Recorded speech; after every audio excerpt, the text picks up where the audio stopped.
Okay, we are going to continue with the all signs. Sorry, but I'm doing a few each day. I'm just running out of steam. I'm really being pushed in work, and I'm trying to go for a walk each evening, you know, for my health. Because I don't think working all day and then just marking books for 5 hours and planning is going to like do me any good. So we're going to go for a bit of spiritual and physical well-being instead. Let's light some sage because this helps me to calm down.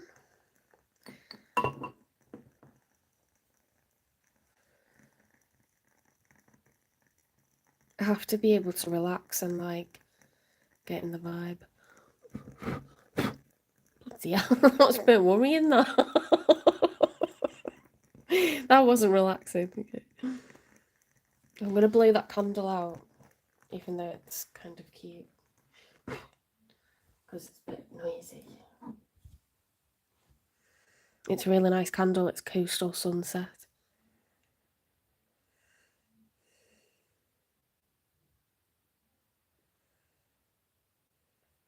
Oh god, oh shit. That's just dropped on the floor.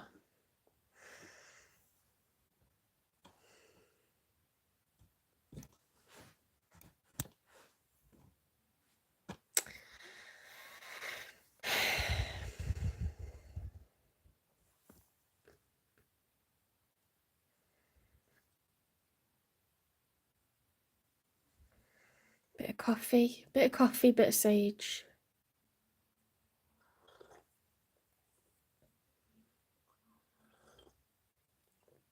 Oh.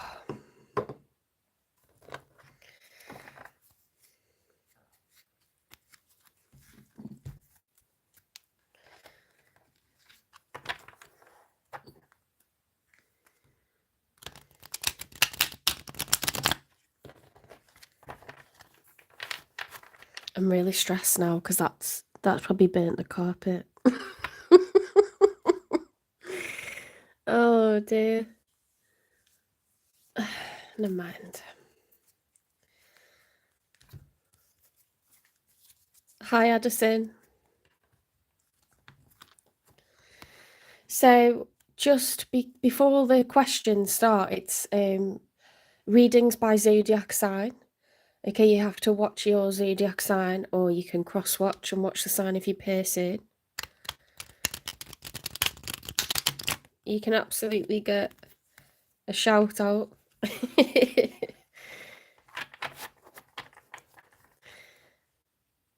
It's tarot readings.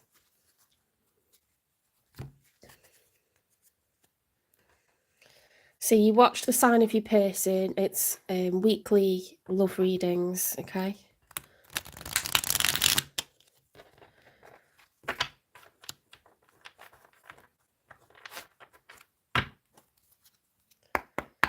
I'm on the sign of Cancer. I've already filmed Aries, Taurus and Gemini on a live yesterday.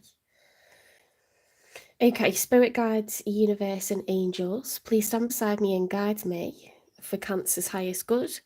How is Cancer feeling in this third week of June 2025 with regards to the one that they're thinking about or dealing with or manifesting in?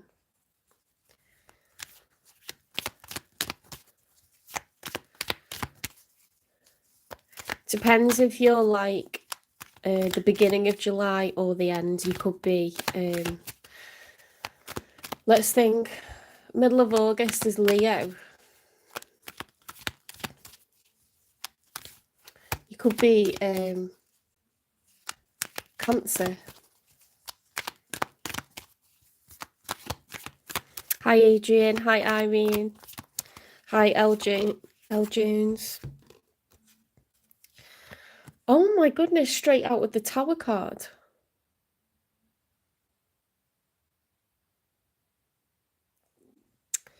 Okay, so we're just on the sign of Cancer.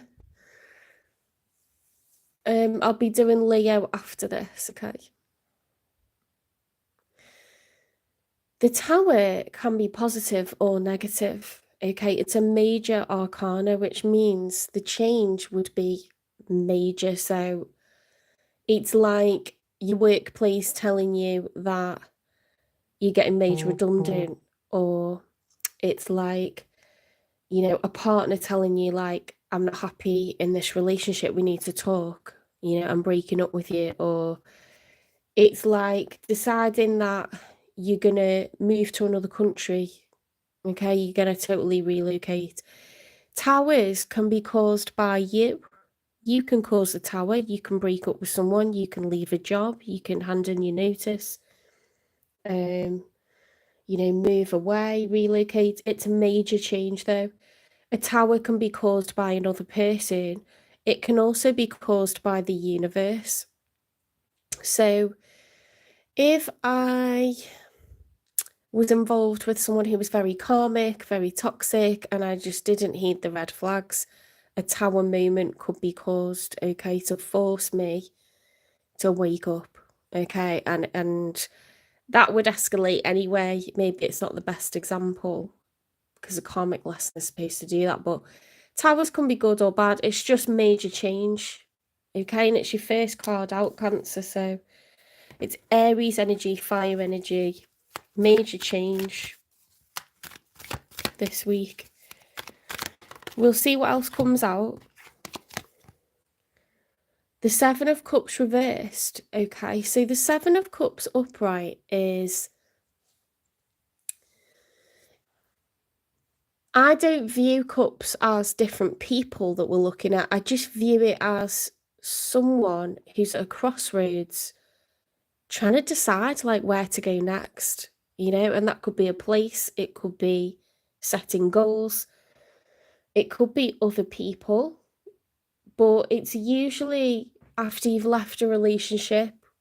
When a relationship has ended, you find yourself at a crossroads because you were on a journey. You had, you know, a path that you were treading, excuse me, treading, and you know, you find yourself with that erased, and you've got to kind of reconfigure your GPS now, you know, and figure out which way to go. So it's just being at a crossroads. But when this, you know, so you sort of daydream about your different kind of options. When it's reversed, it crosses over from daydreaming into delusion. Okay, so possibly too many hours sitting, pondering, perhaps thinking about things that are unrealistic, you know, a lot of hours, you know, being spent sort of pondering on the future, you know, where am I going next?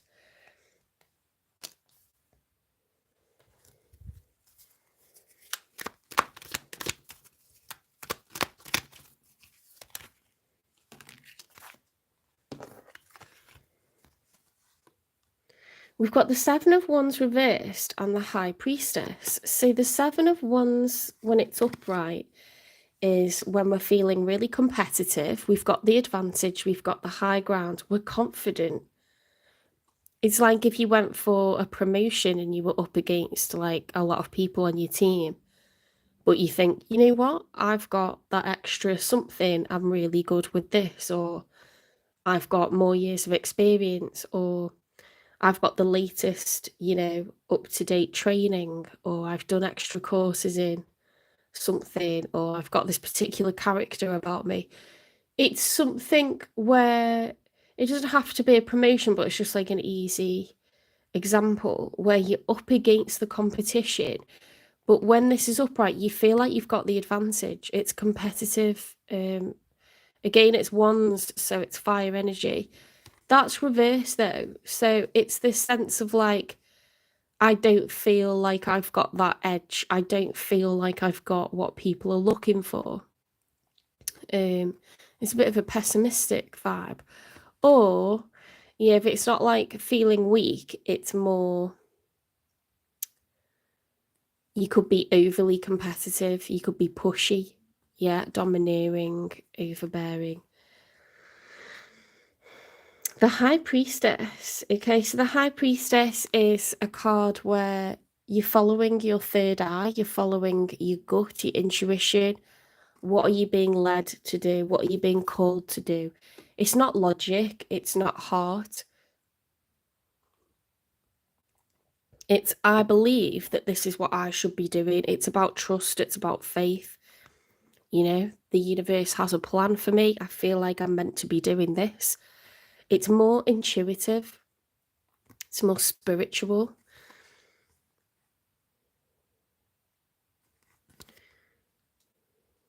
So we crossed over into delusion. We've had a major kind of upheaval.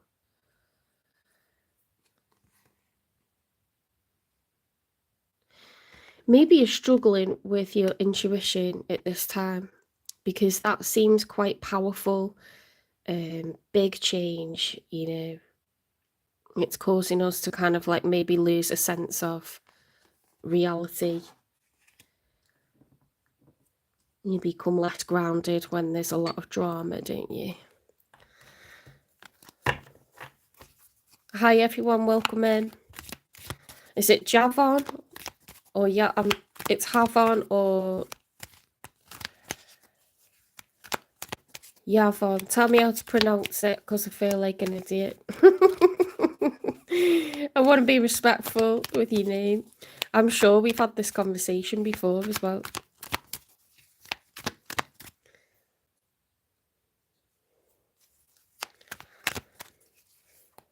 You know, I'm a teacher, so all I do is get people's names wrong all day. Constantly corrected.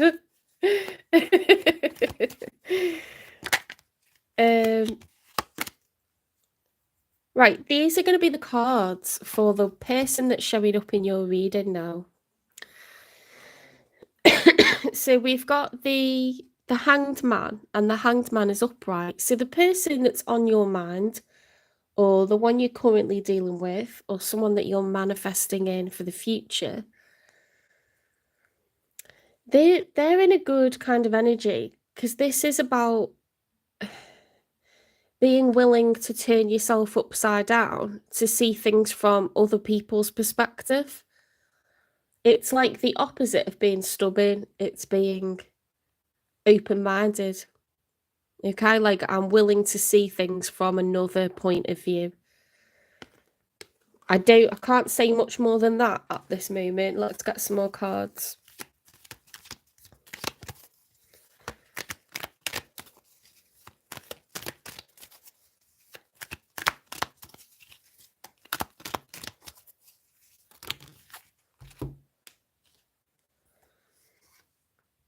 The Three of Cups, the Seven of Pentacles reversed, the Queen of Swords reversed, the Four of Swords upright, the King of Swords. Ooh, what is going on here? We've got a King and a Queen of Swords. There seems to be a bit of a narrative here. And the Ace of Swords reversed.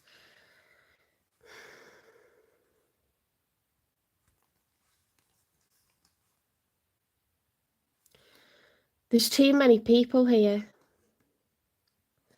Three of Cups is, it can be celebrations, okay? Three is a number of community.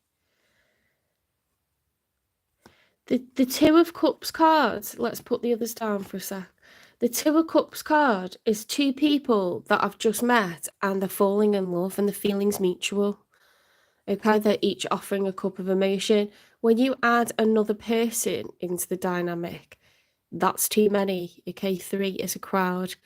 It's a third party situation in a lot of love readings there. So let's look at what we've got going on here. The Seven of Pentacles, if that was upright, it would be, what have I cultivated so far? It's reflection. It's looking back at the past. Okay, a farmer looks at the seeds that he's sown and he looks at, you know, the crops or whatever he's yielded, and he reflects upon his work. Have I labored enough? Have I achieved enough? You know, Seven is reflective energy. So with that reversed, I feel like not enough is being achieved.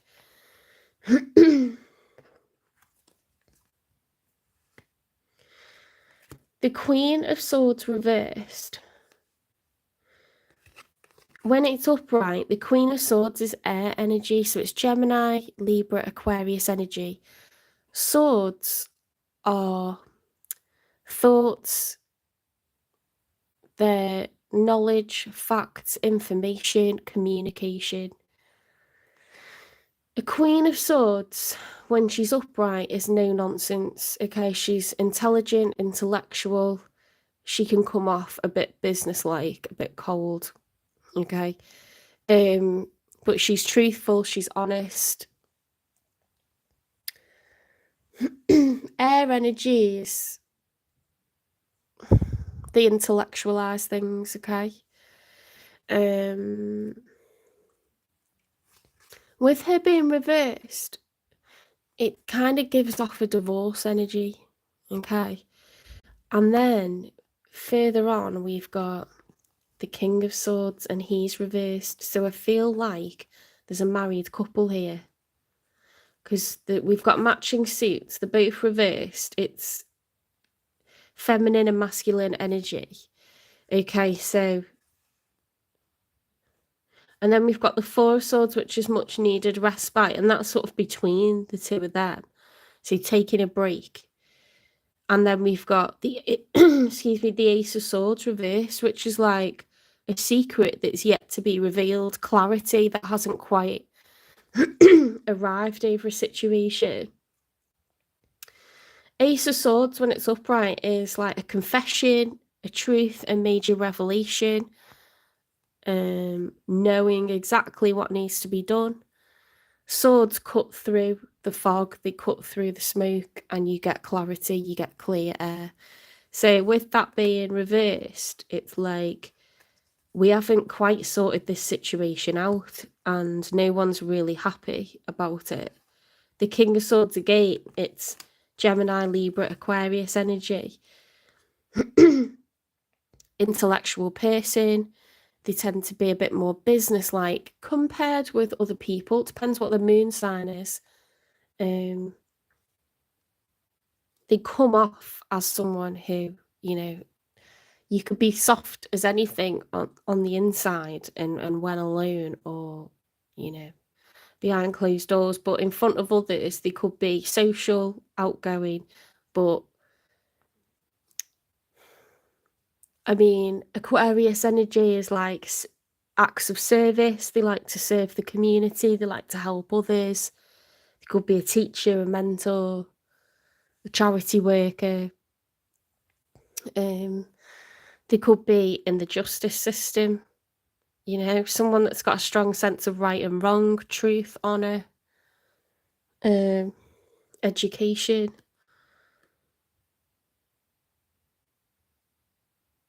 Fairness. But they're a really good writer, orator, or speaker in a sign. They know they can think on their feet and word things really well, but this could be very manipulative energy. When it's reversed, if you think communication being wielded, like a sword being wielded in the wrong way, could cut really deep. It could really do some damage. So if you want to hurt people with communication, you do one of two things. You say nasty shit to them, or you block them. That's how communication is used in a negative way. Okay, and we've got a third party card here. So I'm not saying that you are currently involved in this. It could be that someone that's showing up in your reading is involved in a third party dynamic. They're married and seeing someone else, or they're seeing someone who's married, you know, and is already committed. I don't know. You're showing up as... You're not showing up as a court card, okay? You're not showing up as a page or a knight. So for these to come out on the other side is like, maybe this is someone that's coming in the future that's kind of in something messy at the moment. I don't know. A messy situation.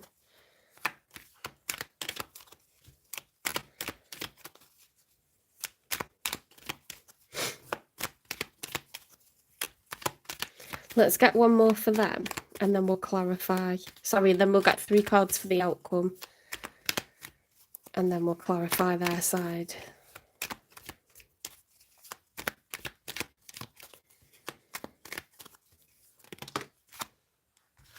So in the challenge position for them, we've got the King of Wands. Yes, there's a lot of energy, a lot of energies here. The King of Wands and the Nine of Cups. If the Nine of Cups was upright and the King of Wands was reversed, this would be someone who's pleasing themselves, okay? They're self-satisfied, they're doing what they want, they're pushing others around, because King of Wands, when he's upright, okay, is someone who's, they're confident, they're fiery, Aries, Leo, Sagittarius energy, they're a goal-getter, they're goal-orientated, they have a big ego, they enjoy to achieve because then everybody thinks highly of them. Okay, this is like their love language is success, is achievement. Okay, they'll push to burn out. Aries, Leo, and Sagittarius. Very attractive, the life and soul of the party, walk in, everyone turns and looks, you know, like really nice character, very magnetic character. But when it's reversed, it's like overbearing, pushy, overconfident, arrogant. See, that's why you would get this energy of like, well, they're self-serving, yeah, they're full of themselves, or they're obsessed with what they look like, or they think they've got more money than everyone else, more status than everyone else. So 10 of Cups is like everyone in the family is happy. 9 of Cups is I am happy. It's a card of self. Let's turn them around, because in the challenge position, it's like it could go either way. If the King of Wands is upright and he's working hard and he's being very focused on career, on status, assets, building up. See, if you're a King of Pentacles, you're very focused on wealth and security and material items. If you're King of Wands, it's like confidence, arrogance, leadership, what everyone thinks of you. It's hard to define the difference without really going into it. So it's more about status, what people think, being assertive, being bossy, delegating, you know, to others. The 9 of Cups is reversed. So there it's like when this person's upright, they kind of want, they want to be a 10 of Cups. Okay, they're not happy being single. This is someone that enjoys stability. They see a relationship as extra status, a car as status, a house as status, having your own business as status, or being high up in an org. So, you know, they're not going to be without a relationship. If they're going to have a relationship, it's got to be a solid one, an upright one. You know, so it's a king, so it's not a knight, it's not a page, it's someone that is like, I need to have a marriage, I need to have, you know, a sense of status. For whatever reason, we tend to look at people who are married as successful. We tend to look at people who are married with a house and with children as upright citizens. And then we look at people who are single as kind of naughty, or a free spirit, a wild child. You know, it doesn't make you a saint, the fact that you're married, but in society, you're viewed as someone who's upright, someone who's law-abiding, someone who pays the bills. You could be terrible behind closed doors, but this is what, you know, a fire sign's going to be very concerned with what people think, okay? So they're not going to mess about if they're evolved, or if they're a bit more mature. That's in the challenge position. So, maybe there's a decision between pleasing ourselves and not worrying about what people think, not worrying about status taking a hit, you know? If you become divorced, if these two people separate, you know, your status takes a knock, doesn't it? But your happiness might be more important, your sanity might be more important.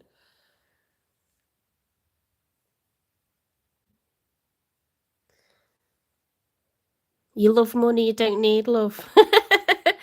I keep shopping too much.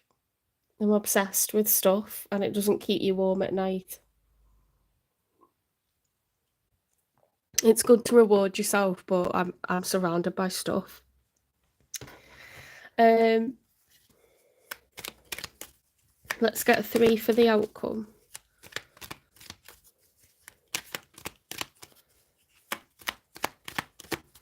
I'm an earth sign. I like having good wealth because I just need the security to calm down. Do you know what I mean? It helps me to feel secure.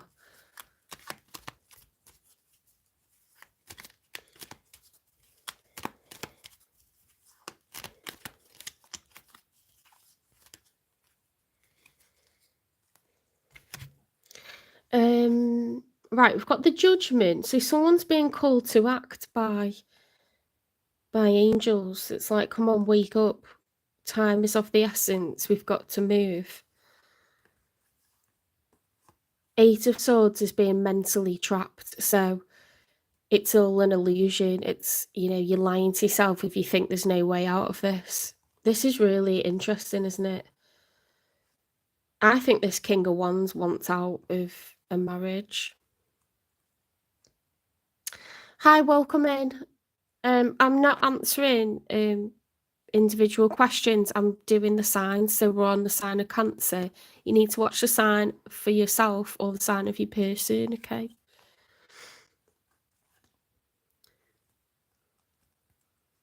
It's okay. The 7 of Swords reversed. Oh my god. Okay. So the 7 of Swords upright is lying, cheating, stealing. This is when you betray someone. Oh, nice. So Aquarius is likely to be tomorrow evening, if I'm honest. Okay.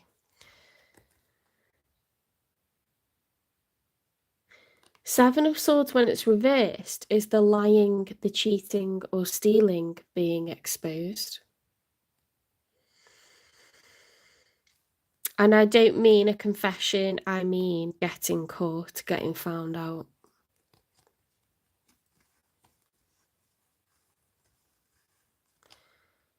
Shit, look at this. 8 of Cups, walking away from a relationship. This is a third party situation. If you're not involved with someone who's taken, this person is, or this person is, they're taken and they've got involved with someone outside their marriage, but they want out, they're leaving, and it's after getting caught.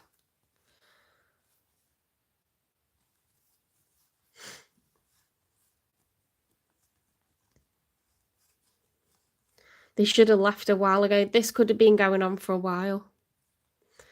You know, such is life. People do what they do because they're confused, because they're scared, because it's difficult to get out of stuff. It's not that easy. If you've got assets, if you've got children, it's not that easy, is it? It's not like leaving a relationship where you don't have assets or where you're just renting somewhere together. It's different.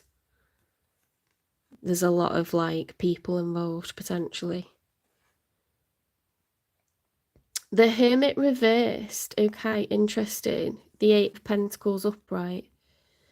This is wanting to grow and expand. The 8 of Pentacles is like someone who's grafting, okay? Grafting hard at work, wanting to build up wealth, wanting to... They're trying to reach the 9 of Pentacles and become self-sufficient. Then you would go to the 10 of Pentacles where you put your wealth and someone else's wealth together and get money for your children and their children. Trying to get to the 9 of Pentacles where you're going to be okay solo. as a single person. The Hermit is reversed now. That's a bit of a red flag, because the Hermit, if it was upright, is someone who, it's the major arcana for Virgo. It's someone who is working on themselves. They're doing shadow work. They're looking within. In the story of the major arcana, the fool realizes that he must walk this part of the journey alone. You know, i.e., not dating once you're immediately out of a relationship. You have to process the ending of it. You have to remember the good times, get sad that it's ending. You have to think about your part in things, think about their part in things. There's a lot of processing that's very healthy that needs to happen, where you don't date for a while. You keep very much to yourself, hence the name the Hermit. But this person's not doing that. They're ready for a rebirth. It could be an apology or an offer of emotion to someone. It could be a total fresh new start with a new person, or the person that, you know, they were cheating with. They want to, you know, approach them and offer a cup of love. Or it's a rebirth of the marriage. But I don't see that, because what I see is walking away. I see walking away with the Eight of Cups. That is choosing to walk away from a very, very established connection, living together, owning property together, married, kids. It's walking away.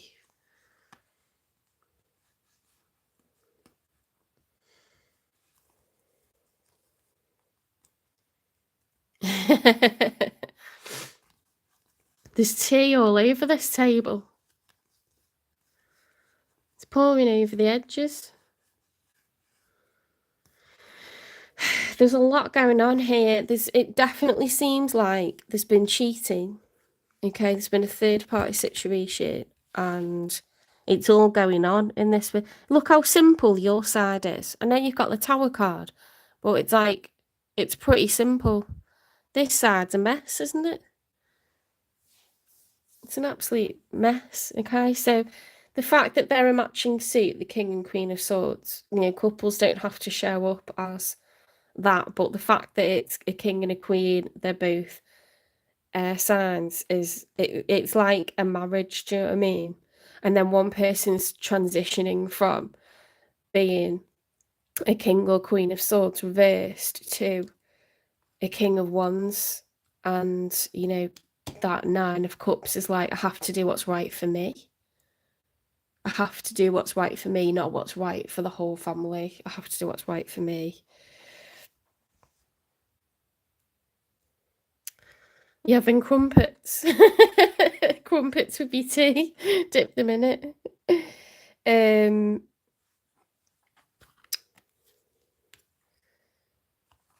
Yeah, and then it just makes sense, look, because they've got the Eight of Cups, which is like walking away. They're choosing to leave, so they probably cheated and they're choosing to leave.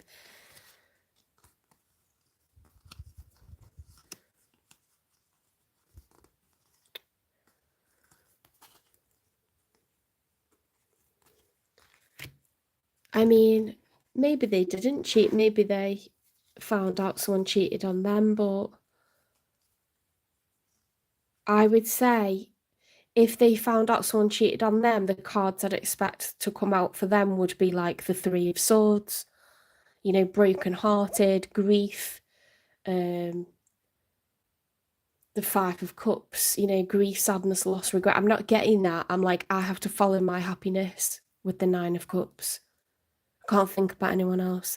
Okay, so it's more of a selfish energy. Does that make sense? Let's get two more for the outcome.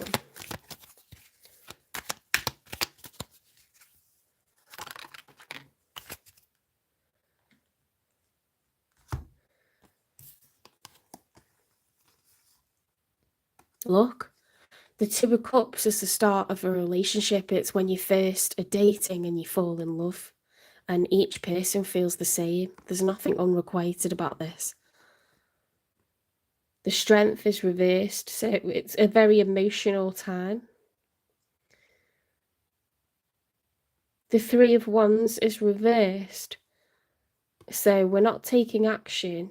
There's arguments, okay? You know, like how when you just come out of a divorce or you're getting divorced, you've got to lie low. You can't be like just getting off with people or starting a love affair with someone.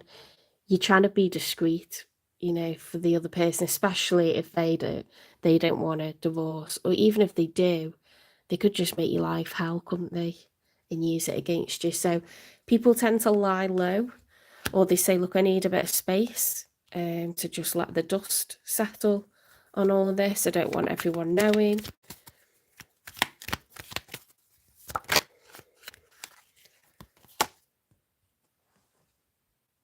The Ten of Cups. It seems like this separation causes everyone to calm down and find mellowness, because the Ten of Cups is everyone in the family being contented, being happy. Everyone's cup is full, so children, siblings, parents, grandparents.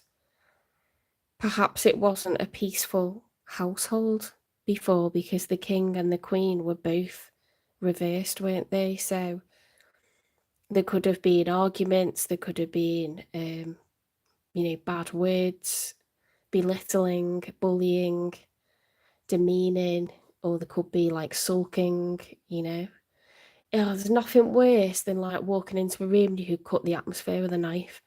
You know, it's like everyone's walking on eggshells, isn't it? It's just so really, really distressing. As much as listening to people row, when no one's talking to each other, people ignoring each other, it's so freaking tense. It's horrible. So it's probably for the best that that is happening.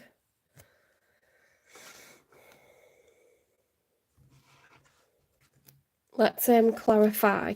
Why have they got the Ace of Swords reversed, the King and the Queen of Swords reversed, and the Three of Cups?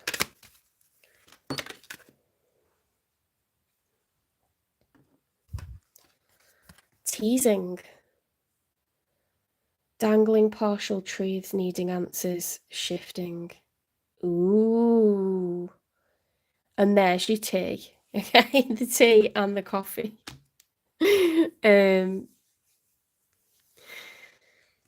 This third party card,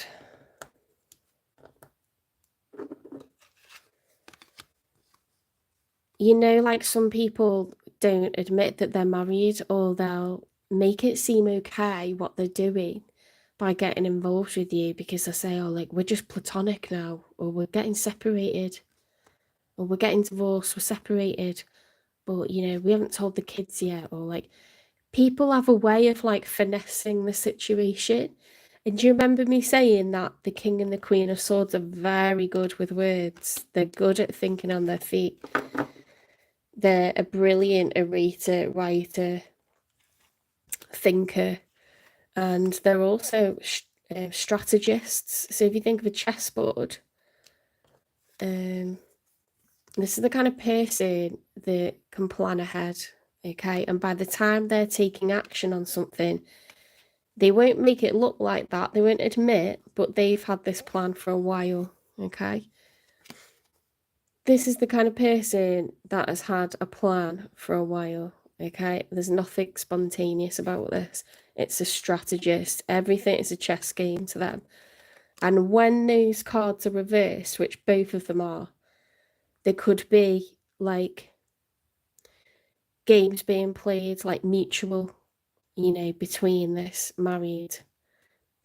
spouses, you know, it's a chess game. It's a game of chess, trying to outwit each other, you know, and getting other people involved in it. That's what it means by dangling partial truths. Shifting, trying to shape shift and get around stuff, find loopholes. It's a slippery customer.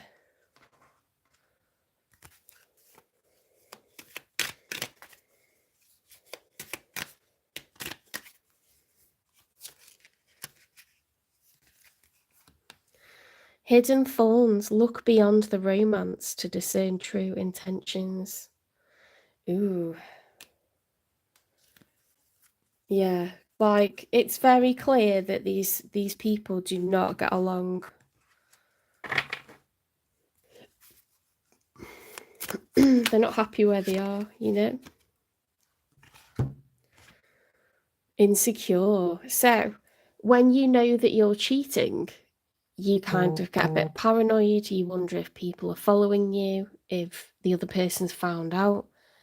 You question whether they're doing the same. You could get a bit jealous, possessive, accusatory. You could overly explain where you've been, you know, or why something took a lot longer than it did, or why you can't be somewhere, or why you're staying out. And you never used to do that and you started to stay out again, you know, stay at a friend's or something like that. So there's a lot of insecurity around this situation, and whether anyone will find out. Don't forget, this person's obsessed with status. They're very much concerned what people think about them, and they have to look like they serve the community, that they're very wholesome.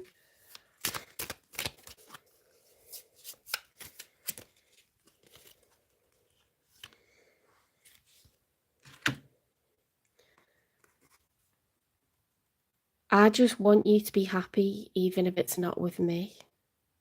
Well, that's unconditional love. Hearing your name still makes my heart race. This is unspoken truths, okay? So if it does feel like something forbidden, doesn't it? Like, if we can't be together, you know, as long as you're happy, like, actually care about you on a level that even if you can't be with me or I can't be with you, I feel like they've made a true connection with someone outside of their marriage, so they kind of know that that's done.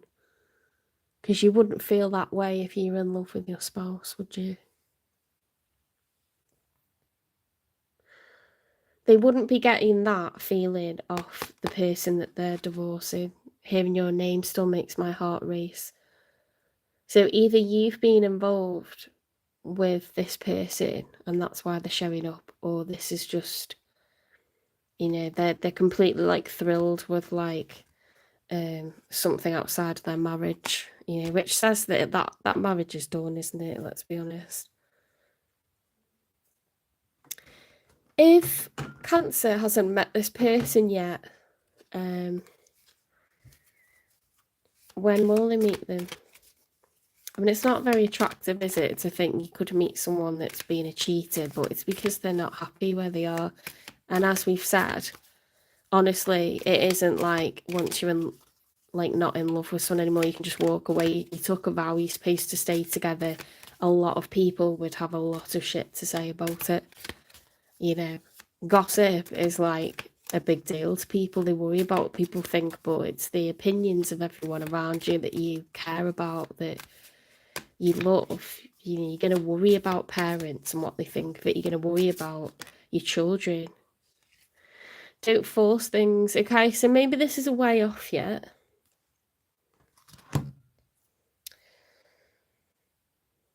Maybe it's a little way off.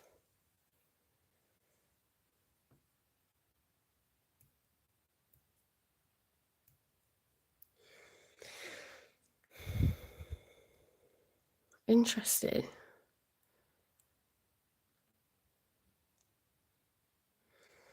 And if you look at the Ten of Cups in the outcome, the family's happier once they're separated because they're both in the reverse. They're playing games with each other.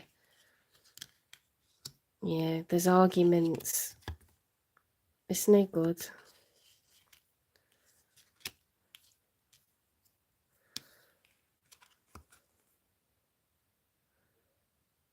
The outcome is moving into something new.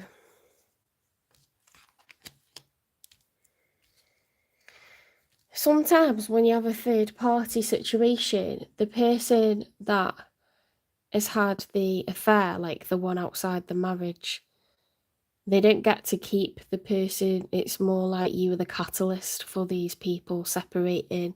And it's not because they would have stayed together if it wasn't for you. It's that it helps people to recognise that the fact they're prepared to cheat, it's already done.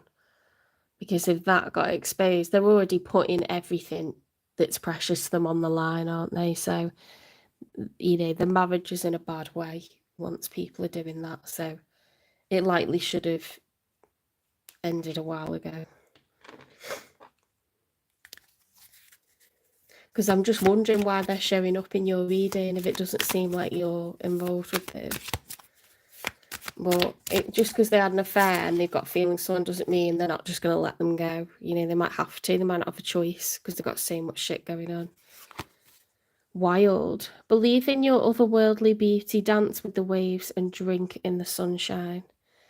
I think you're going to be just living your life, doing the most to sort of live your best life as a singleton, exploring things that are interesting to you, becoming independent, confident, and they're going to come across you.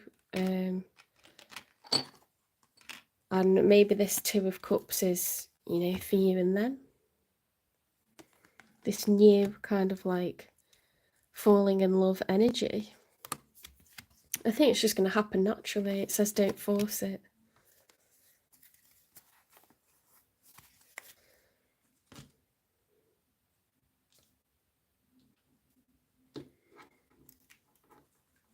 Let's get you some other advice cards, Cancer.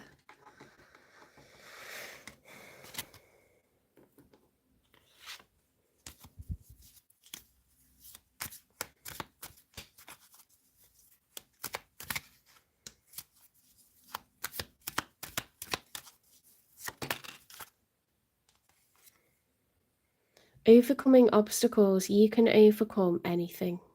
Okay, so you may have had a huge tower moment. You could be really like, you know, devastated by this tower. But towers fall because they can't stay up how they are. The tower comes down and it's dramatic and it's uncomfortable.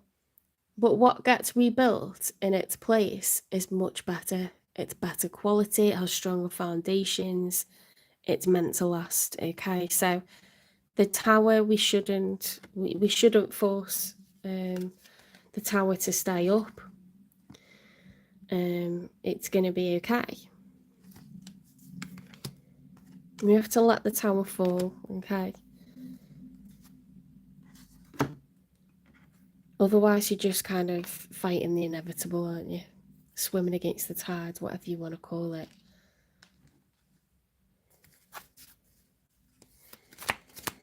Hi, lovely.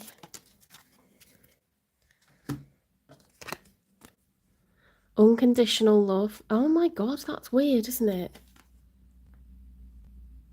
That's what that is. I just want you to be happy, even if it's not with me. Maybe I don't know, it's like they're letting someone go, isn't it? My heart is free from resentment towards others. I open the eyes of my heart and discover the light and beauty in every being. I am aware that suffering can cause distress and hurt in people. I see the pure child in everyone and practice forgiveness.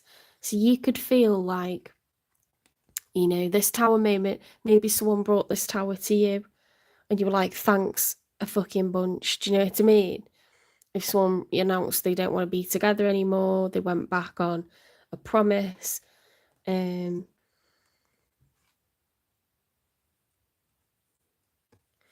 think you've had this for the last few readings where it's like the art of like not holding grudges, the art of letting go, understanding that we're all on a spiritual journey and learning at different rates, and that's okay. That's what this human experience is all about. And not everyone is ascended yet. Not everyone is, you know, reflective, or they're on a new lesson that they need to learn, and you know, they're still to process it and mature and whatever. Like, You know, we appreciate that people have to learn to read and write, but we expect ourselves to be spiritual. We expect spiritual equity to be equal, you know, from birth. And it just isn't. You become spiritual, you become more self-aware, more responsible, more reflective, more trusting, more faithful, more intuitive. We might not have all the answers, but we certainly know more as life goes on. We experience more, we reflect more, and we're all doing that at different rates. So we must just understand that everyone's in a different place when it comes to, you know, understanding, ascending, growing. It really does depend on what lessons you're being sent to learn in this lifetime as an individual. What has the divine got in store for you? What are you supposed to be?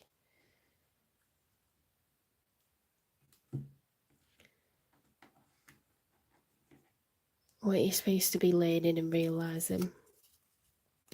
Oh, let's get a crystal for you, Cancer.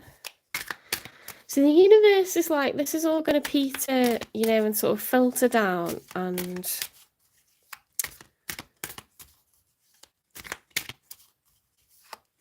work its way, you know, it's going to like filter through.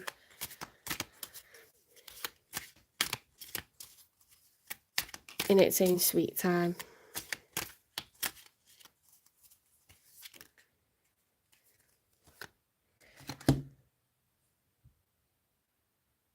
What does that say? Pre-night? Is that what it says?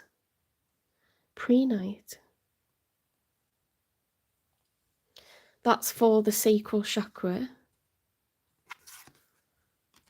We've got the moon for the throat chakra and sapphire for the heart chakra.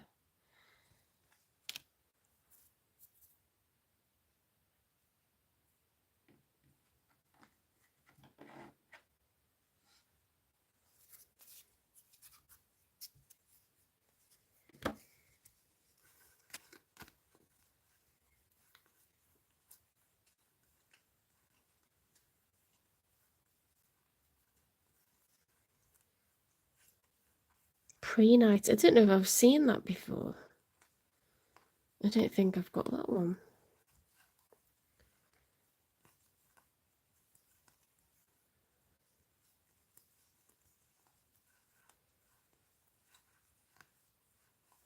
And sapphire, wasn't it?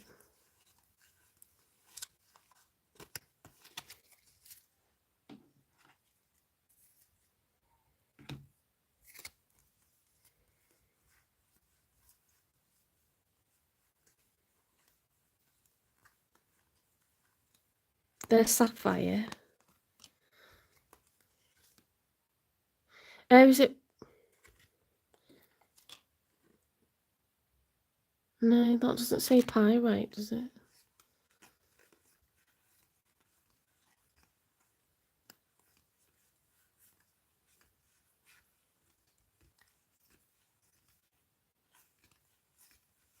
No, I've not heard of that. We'll have to Google that one. Pre-night, never heard of it. Right, sapphire.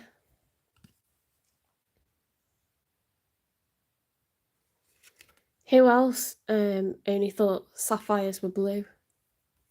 They're not, you know.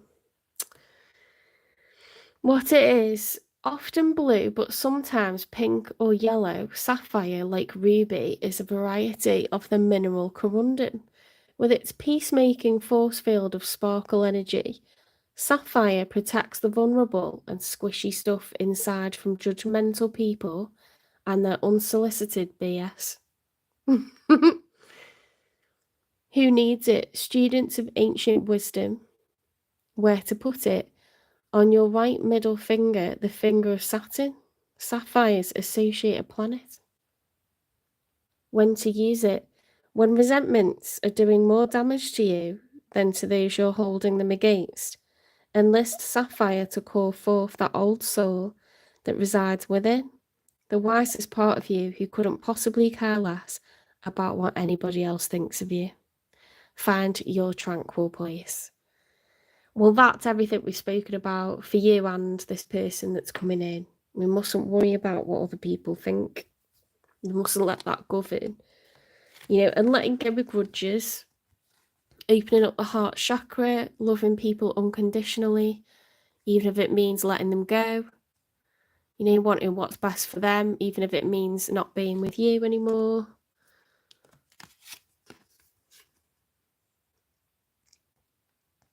Some chakra healing. In this book by Kevin Hunter, you can look for the heart chakra and then ask particular angels associated with it to help you, because they're not allowed to interfere. You have to ask. You have to be invited to help. That's the ear chakra. Hang on. Throat. Heart chakra green. You can call on Archangel Raphael, Archangel Haniel, or Archangel Shamuel. Okay. They're the hierarchy angels to call on to assist you with your heart chakra. They work with you on matters of love, healing, emotions, and attracting in high vibration connections.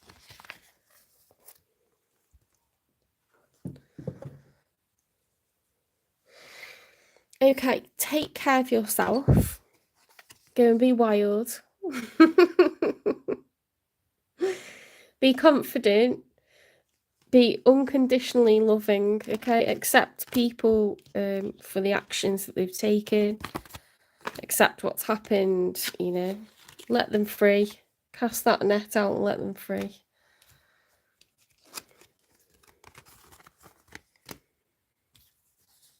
It does seem like there's a lot of that going on. People letting go of other people.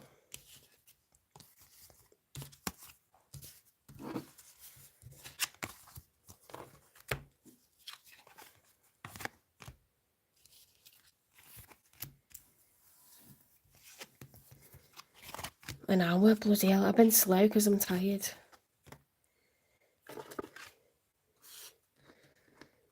I feel like that was needed though.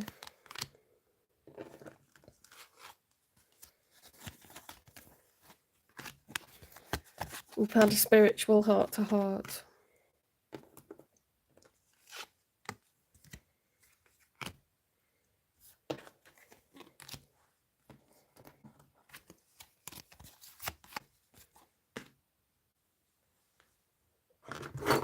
Whoops.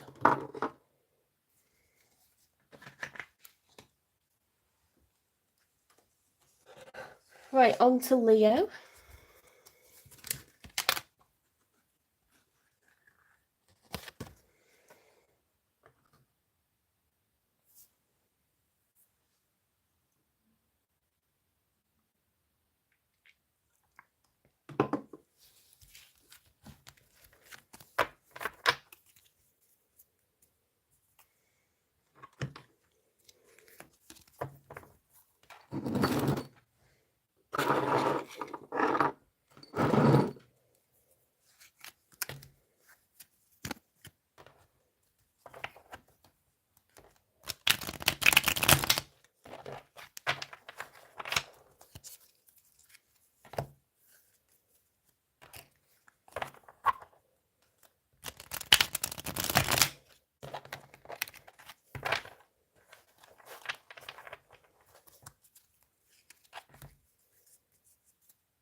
Spirit guides, universe, and angels, please stand beside me and guide me for Leo's highest good. How is Leo feeling in this third week of June 2025 with regards to the one they're thinking about, dealing with, or manifesting in? 3 cards for Leo's feelings, first of all. That was straight out, wasn't it? Oh, the Lover's reversed. That's unrequited love, you know. The Lover's upright is when 2 people are divinely guided. They're supposed to be together. It's the major arcana for Gemini. That's reversed, okay? So one person's in love, the other person is not. It's unrequited.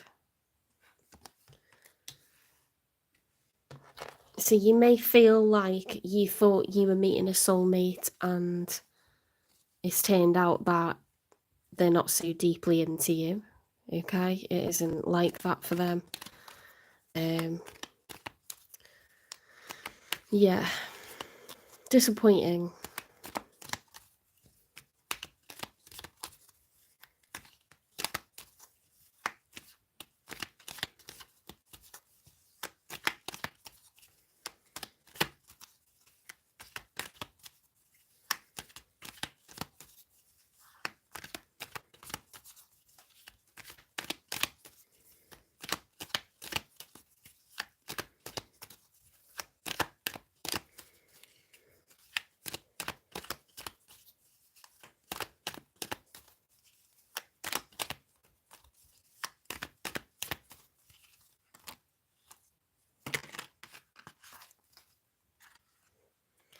Yeah, so we've got the World card reversed. We've got the Page of Wands reversed. And we've got the Eight of Pentacles reversed. It's not good, guys, okay? When they're upright, that would be the completion of a cycle. It looks a bit blurry, that, doesn't it? Why is it so blurry? Is it my camera? Don't know. Okay, so the World card. Yeah, it would be the completion of a cycle. In the story of the Major Arcana, the Fool realises that better days are coming. Okay, so there's been a rough time, but better days, we know that rationally better days are going to come. Okay, that's reversed though. So some kind of shit keeps happening over and over to you. The Page of Wands upright is someone who's naive. They're excited for the future. Okay, they haven't started on a journey yet. They're excited about it. With that reverse, it's like, it's a bit depressing. It's like, well, I'm unenthusiastic about whatever's ahead now. The Eight of Pentacles, when it's upright, is someone that's interested in growth and expansion, okay? They want to work hard to build up to the Nine of Pentacles and then the Ten of Pentacles. The Nine of Pentacles is like, I'm self-sufficient, I have enough money for myself. The Ten of Pentacles is putting two incomes together, creating lasting generational wealth. Okay, it's what we're all aiming for, you know, in the longer term. You can be Nine of Pentacles, you don't have to be with anyone, but most people, the end goal is, you know, like marriage, children, or, you know, partner, and just having enough, you know, together for a really comfortable lifestyle and to help others. The Eight of Pentacles is reversed, so that says to me a lack of investment of time, money and energy into, maybe you feel like there's a lack of investment from other people into you, and that this has been a few times in a row now. You know, like you've lost kind of hope of that being a different outcome, because we've got this like unrequited love card. You might feel like, what the hell am I being sent here? Hi, Mikey.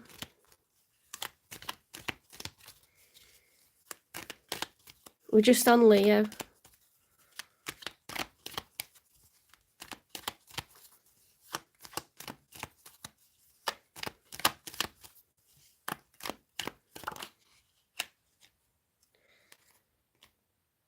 Oh, the Eight of Cups reversed. The Eight of Cups upright is the end of a relationship, and it's us choosing to walk away from the other person, okay? We're the ones ending it, basically. When it's reversed, it's like, I don't want this to end. Oh, that's really sad, Leo. You don't want the relationship to end. You feel like this was a soulmate. You feel like they should have invested time, money, and energy.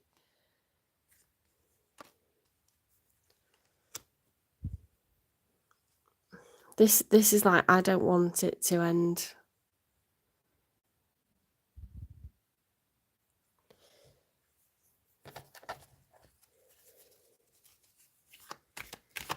Let's get some cards for the one that's on your mind, because it seems like someone definitely is.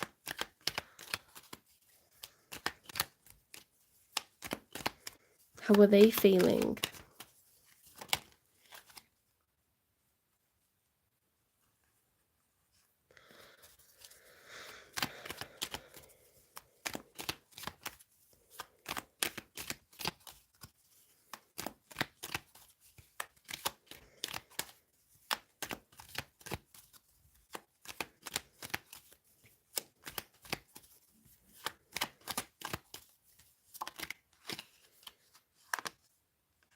The Ace of Pentacles. Interesting. So the Ace of Pentacles is, it's a very positive card. The Ace of Pentacles is your hard work met by the universe, okay? So it's like when you give money to a charity and then the government says, oh, we'll do like gift aid, you know, and we'll make this not taxable. And that money can be contributed as well. It's that kind of thing. It's like you do something positive. It's like if you put out a job application and then you get given an interview. It's not like you've just sat around. You've had to do something to actively create these opportunities. But then an ace is like, you're getting some good luck behind you. The universe is like, I'm going to help you along here because I see you doing something good. And so, because Pentacles is time, money, and energy, it tends to be things like a promotion or a job offer or an interview, or, you know, you're getting a tax refund or, you know, you're getting like the yes on a mortgage or a house sale or something. It's like a leveling up. It's positive. It's really, really positive. See, that's what they're experiencing at the moment. Some kind of material gain or the go ahead for something to do with wealth, finances, career, assets.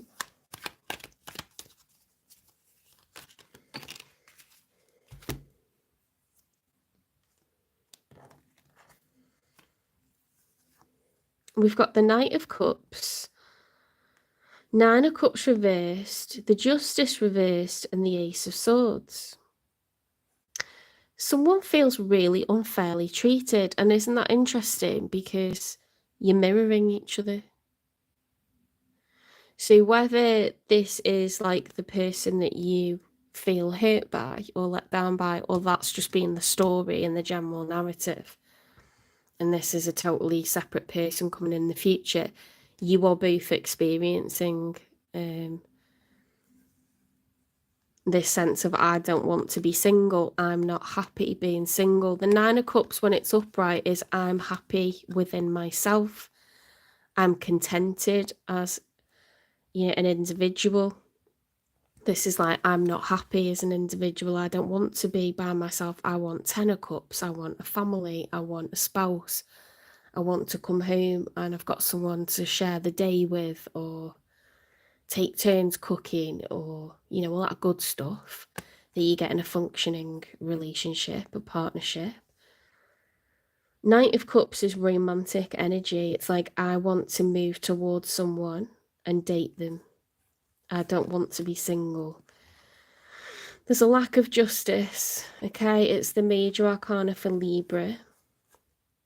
Lack of fairness. And then we had the Ace of Swords, which is truth, clarity, major revelation.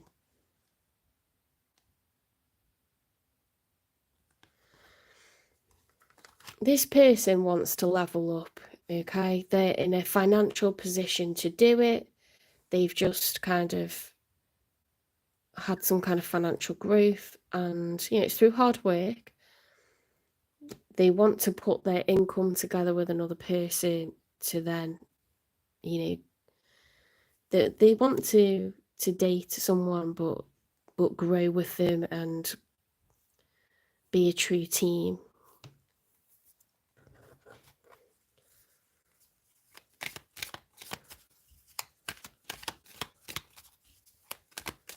I mean, Leos love loyalty. You're loyal as fuck, you know, you just are. And you like growth and expansion, you're fire energy, you care what people think, you care about status, you like having nice stuff, you like having security, you like loyalty. So this is a good option for you, this person, whoever it is. Oh dear, we've got the Chariot overturned. The Chariot is the vehicle of the Emperor, okay? So it's like, I am getting in that chariot because I have something to achieve. I'm headed towards victory. I'm very determined. I want to win. Okay, the Emperor does not shoot to miss. Unfortunately, this is failure or defeat at the last minute, okay? The Chariot's overturned, so this is freakish how like the similar things are happening on both sides. We can't get the same cards twice because it's one tarot deck, right? So Spirit creates a narrative using different kinds of cards, but it's the same story on both sides. You've got very similar history, like dating history. We've got the Knight of Pentacles reversed. There's a lack of investment, okay? If the Knight of Pentacles is upright, it's like, do you know what? I'm going to date with a view to this turning into something serious. I'm going to invest in this person, like, long term. It's not, I want to sleep with them, and it's not, oh, I just feel really in love with them and infatuated with them. It's like, I want to invest here. You know, if this goes well, this is the person I'm going to marry. Pentacles is like endgame, like 10 of Pentacles is lasting generational wealth from putting joint assets together, joint savings, joint incomes. It's like the whole 9 yards. So for some reason in the outcome, we haven't got that. But if you think about the experiences you've both had, you wouldn't want to, would you? You'd be like, screw that. Can't trust anyone. No one sticks around long enough. There's plenty of people trying to get you pentacles as well. Rather than contribute them, they want to take them.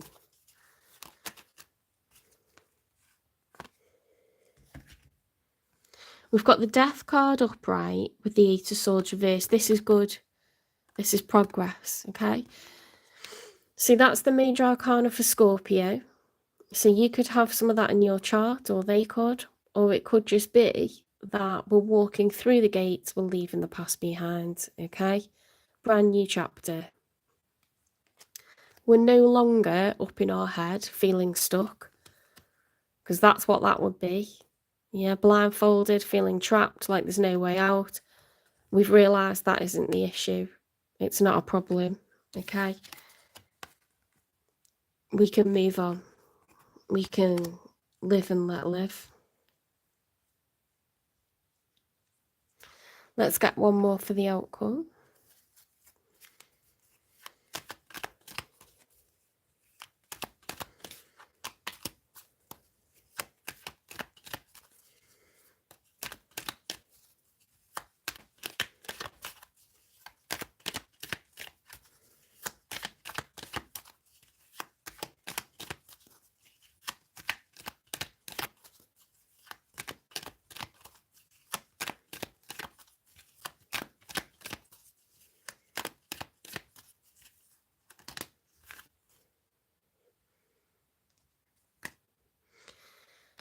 Okay, in the challenge position, we've got the 6 of Wands and the 7 of Wands. So can I be successful?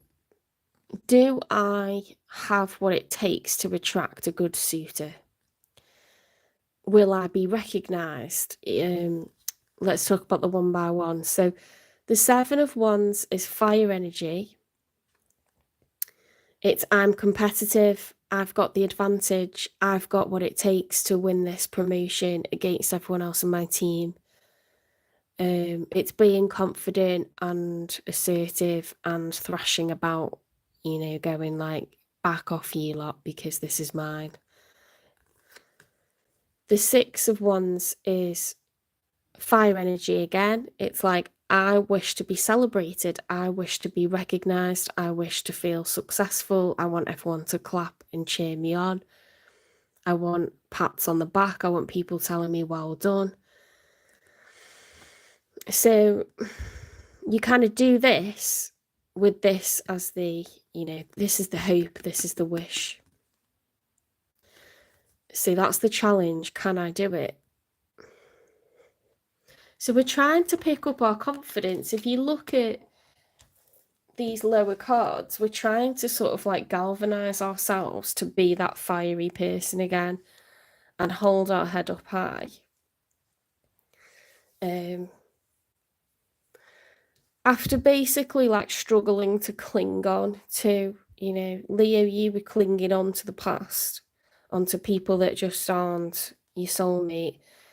This person, thought they were going to win and then they've had a failure at the last minute. So it's quite unfortunate on both sides. Let's dig a bit deeper for them, because you know what you've experienced and what you're feeling. Oops, sorry. Why have they got the Chariot overturned? What went wrong?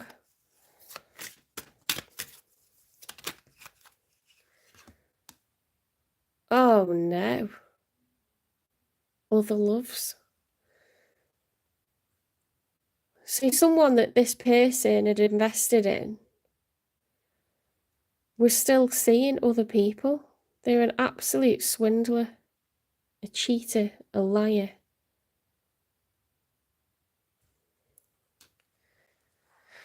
Ugh, that's ugly, isn't it? That's terrible. They never committed themselves.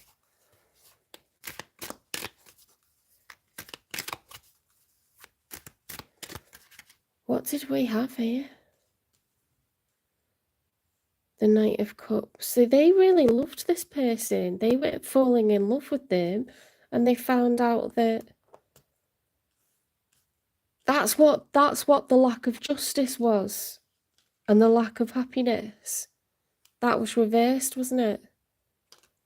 And they found out there was like a major clarity, a major truth, shocking revelation with the Ace of Swords.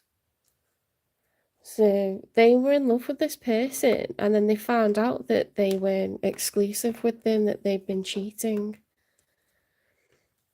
That's really horrible. You've literally had the same shit happen to you where like people just aren't investing the way that they should be. You want a ride or die. You don't want someone who's just messing you about. You want loyalty.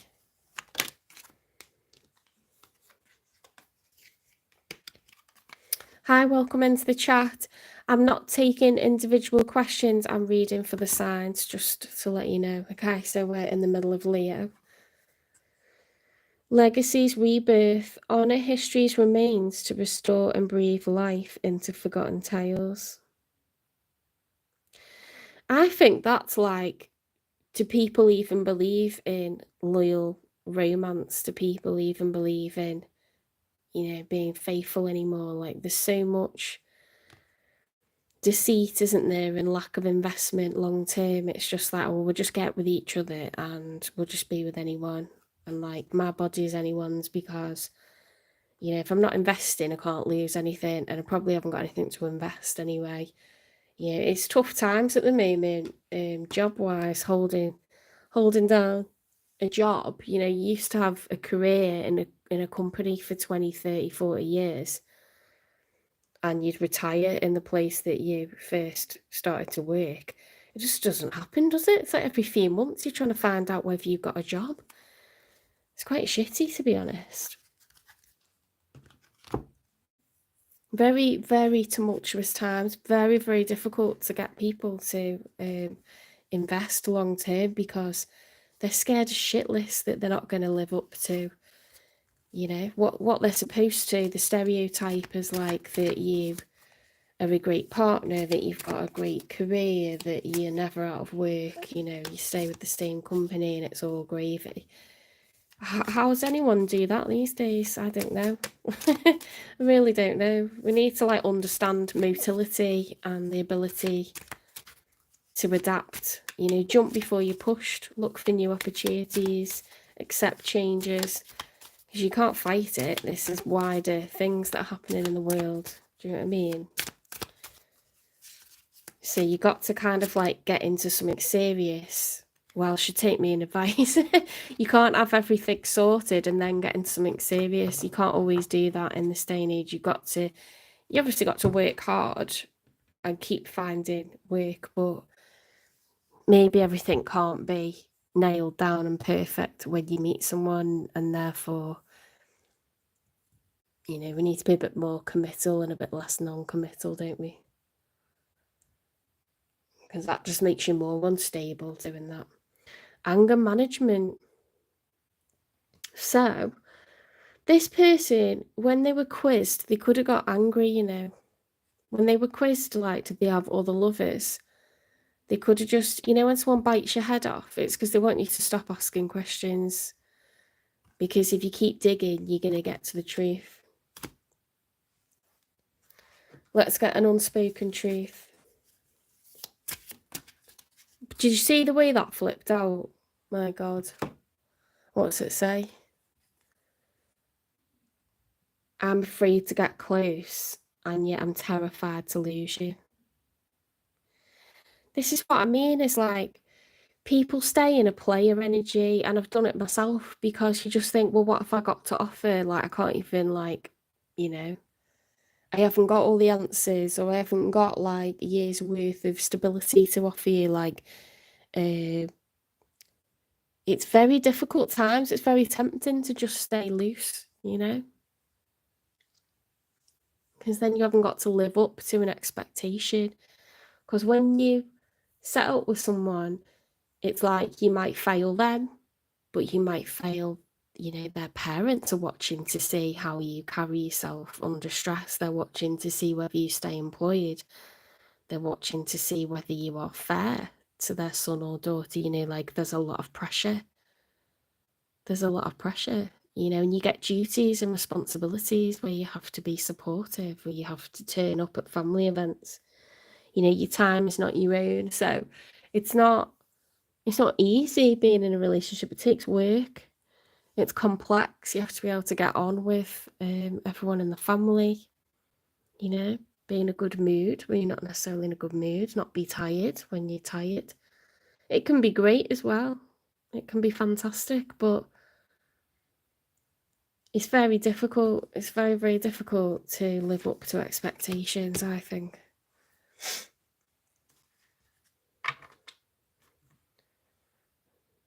Oh, I've got like a really, if you ever had like a zit on your ear, and it's like, oh, it's so like, it's really sore. It's just in a place where it's just really painful.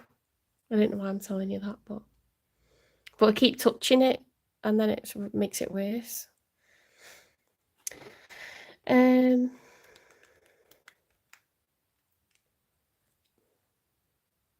I think this is someone you're manifesting in. I think you both had the shit end of the stick, and I think you both want someone who's a ride or die, loyal as fuck, and I think you should get a time in.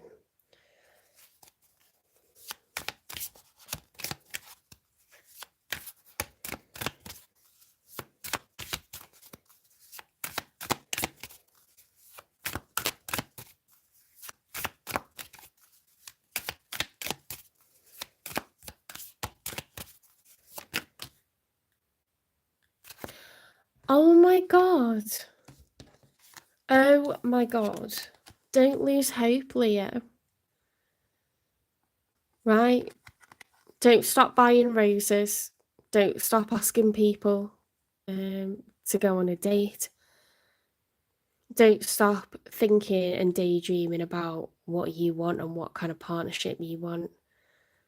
Don't lose hope. Don't give up on love, because this person's coming in. Someone up there wants you to know, okay, that you mustn't lose hope, because it's happening. They're not giving you a timing.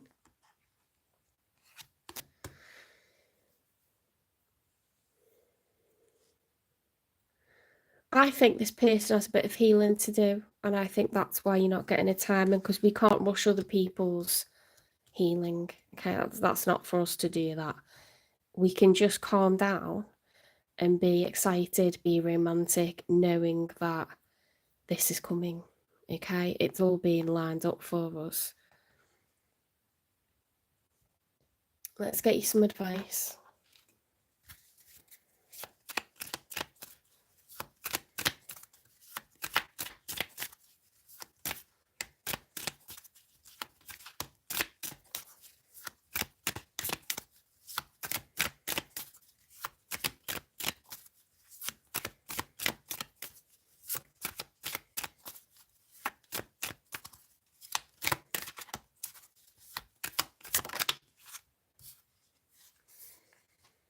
Ooh, choose wisely. Be discerning. You don't have to keep everything in your net. Why is that so blurry? That's so annoying. There we go. I think it's because the camera's on an angle. So I've tilted the card. Be discerning. You don't have to keep everything in your net. It is absolutely fine to go fishing and then, and turn back in what you've caught. You don't have to keep hold of it. You're a loyal person and you probably do what Taurus does and you try to work at stuff. You don't want to give up on it. You see it as like, being a wimp to give up on shit, but some stuff just wasn't meant for you. It was bycatch. Bycatch is what gets caught in the net and you weren't even looking for it. And it's supposed to get thrown back. Okay, it wasn't what you were looking for. Let go of the bycatch. So, that was fair. It's because I'm a geographer. Okay, like we teach about that in geography, about sustainable fishing and stuff. Oh dear. Right. Some more advice.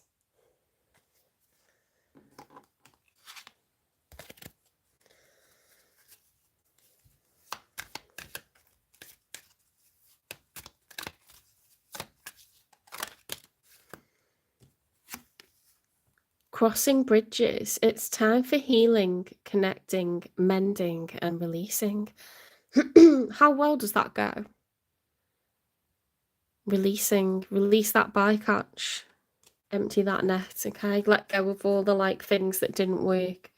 You could be, clinging on to someone in the spiritual sense because you're constantly reflecting on what's gone wrong, and the different people that have come and gone.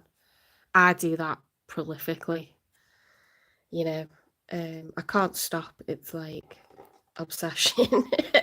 It's obsession.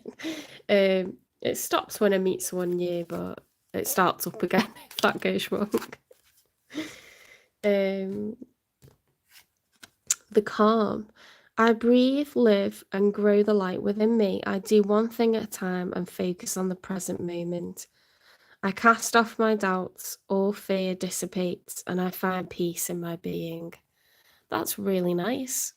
That's lovely. That's very, very zen, very caring. That's really lovely.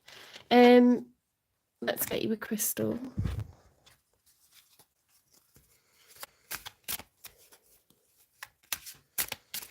Do you feel like you're really emotionally intuitive, that you're really ascending this year, Leo? Like, it's a big year for growth, like in terms of spiritual and emotional intelligence. Like, it's a really big thing for you this year. Larimar and what does that say? Does that say Chryso? Chrysophrase? What on earth? So that's for your solar plexus and for your third eye. So following your intuition, becoming assertive, okay, the master of your own fate. Larimar and Chrysophrase. I don't know if I've got the second one, but I know I've got Larimar. I know I have.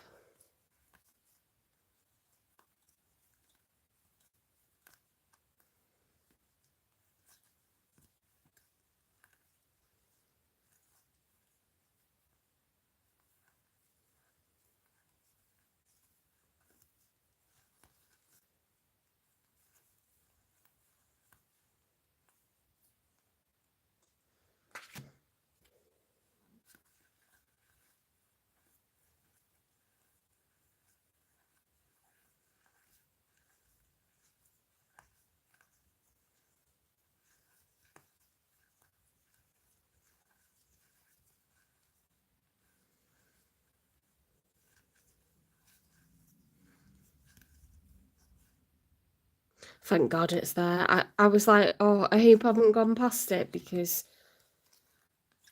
I'm very, very tired at the moment. No, I've checked for the other one. I don't think the other one's in here because this is a different deck. To be honest, I haven't got the booklet that goes with this one. Oh, that is beautiful. That is absolutely stunning. I love that. Larimar.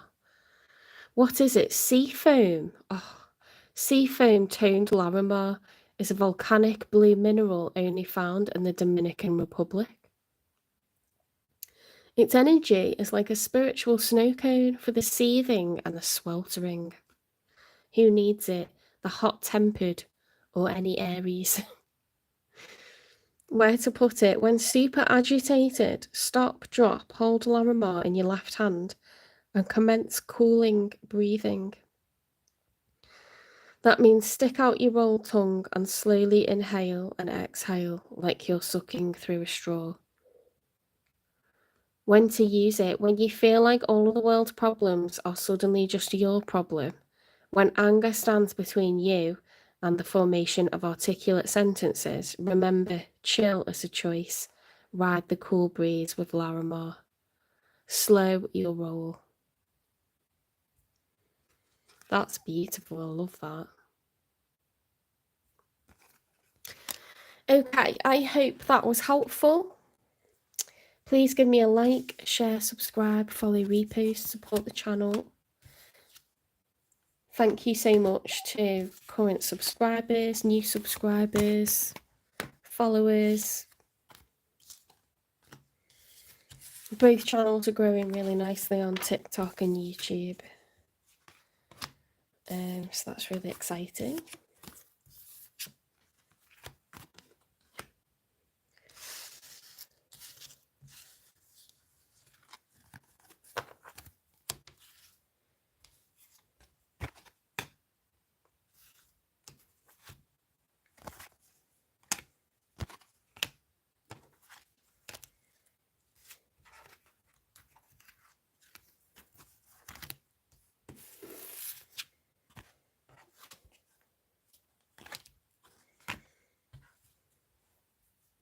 I'm going to nip to the loo.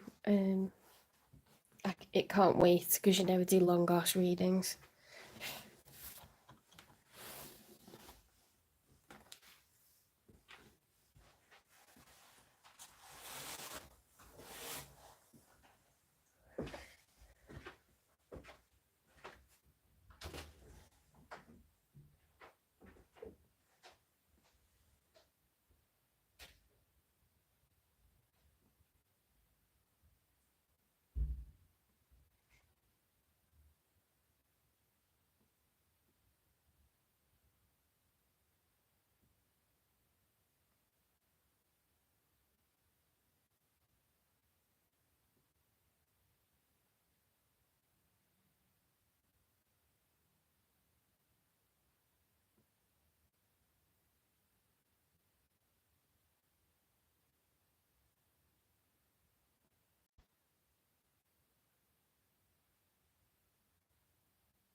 Right, I'm back Thanks for bearing with. It's good to move a little bit because I've been sat for an hour and a half. Okay.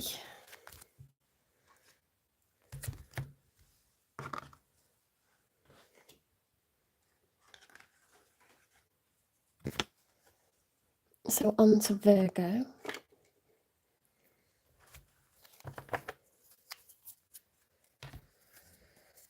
Let's do a few shuffles, make sure we get fresh energy.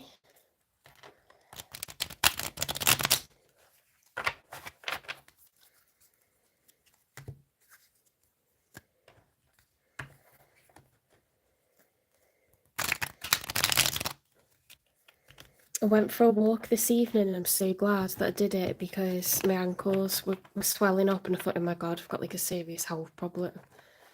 But it's just not moving enough. You know, we stand a lot as teachers in work.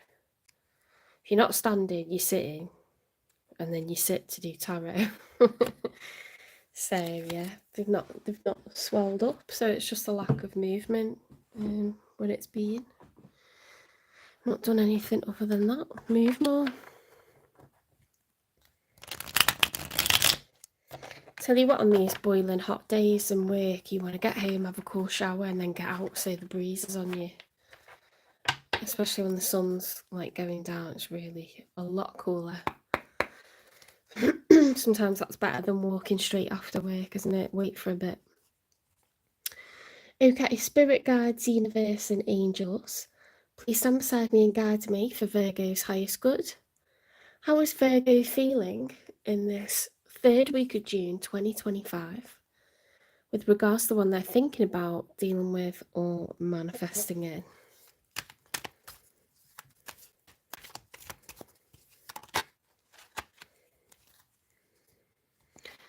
The Empress. Very nice. Imagine getting your spread and the first card out is the Empress.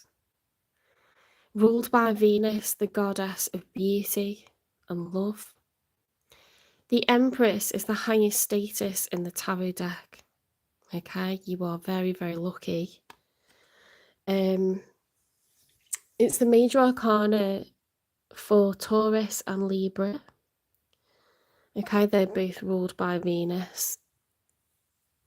The Empress has all four queens. She has the Queen of Cups. She's very understanding. She's the ultimate empath, nurturer, calm, serene. You will be around some people and they seem to glide. They seem to be calm, you know. If you speak to them about something, it's just you feel safe around them. You can tell them anything. They're good listeners. This is the vibe of the Queen of Cups, and in particular the Empress. She's the ultimate nurturer. She's pregnant, okay? So she's pregnant with literally, or pregnant with possibilities as well. So she's the mother, okay? She's the Queen of Swords, so she's about truth, justice, knowledge, information, intelligent, intellectual. She's the Queen of Wands, so she's confident, outgoing, goal-orientated, fiery, sexy. She's the Queen of Pentacles, okay, so earthy, down to earth, likes to be at one with nature, loves material items, very good with acquiring wealth, saving, spending, got an abundance mindset. This Empress attracts wealth, okay? She does not chase, she attracts it. She's high vibrational, nurturing. She carries herself with a lot of dignity and beauty. I can't believe you got that for the first card out on your spread. That doesn't happen often, let me tell you. You are looking good, okay? Someone's got you up on a pedestal, or you are just... You could be a mother, you could be high up in your career. Okay, the Empress is the same status as the Emperor. It's just that the Empress is in her feminine energy, so she is thinking about the people around her. She's thinking about what is their experience. Are they happy? An emperor would get in his chariot and he would go towards what he wants. You know, the Empress attracts people because she's very nurturing, very pleasant to be around, very kind, understanding. Very, very creative, highly creative, problem solver as well. The Ace of Wands reversed, interesting. That's a lack of a rebirth. It's like we want it, but it's not going to happen. In the challenge, we've got the King of Pentacles. Okay, so money could be an issue. I don't see the cards that come out on your side are all about you. Okay, so it's like, can I be a solid provider? Can I earn enough, spend enough, save enough? Can I get that right and be someone that provides to others? Because when you are the Nine of Pentacles, you're single. When you're the Ten of Pentacles, you have a lasting generational wealth, which is wealth from you and another person pulled together. When you're the King of Pentacles, you could be a single parent. You could be, you know, a divorced person or a widower. Or you could just have like a lot of bills to pay, you know, have your own house. You could also be married because you're showing up as an empress and also as a king. But the issue here is to do with money. Now, a King of Pentacles could be more focused on like paying the bills, doing what's best. A Queen of Pentacles could be very good with money, like the same, but also like gives a lot to others because it's a feminine energy. It's more nurturing, more generous. Okay, you can be good with money but never spend any on other people. You might never spend any of it, but a Queen of Pentacles is someone that is constantly gifting other people. That's their love language, is to provide for others, to spoil them. Very materialistic, you know, likes things, finds things attractive. That Libran part of the Empress is like very good with colour, style, you know, taste, art. So a visionary, you know, and if you're ruled by beauty, then it's not just the beauty of people, but it's the beauty of stuff, things around you, nature, but also man-made things. So that was in the challenge position, wasn't it? It's like, can I be responsible with money, or is it going to be an issue? You know, when it's the King of Pentacles, I get this feeling that it's more steadfast, you know, and you might think that's a stereotype, but that's how tarot is. It's a traditional art. It's hundreds of years old, so it relies upon gender stereotypes, to be honest. For the sake of reading the cards, anyway. The Four of Cups upright. Okay, so that is a card of rejection. So the person that's on your mind, the one that you're dealing with or manifesting in, they're not open to love at the moment. They're rejecting cups that are offered to them.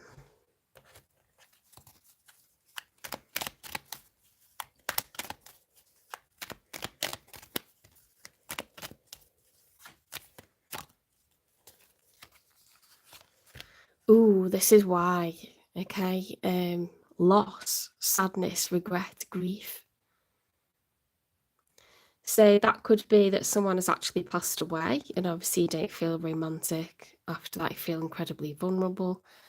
Or it could be the loss of a relationship, okay? And you tend to grieve for a relationship when you're the one that got broken up with.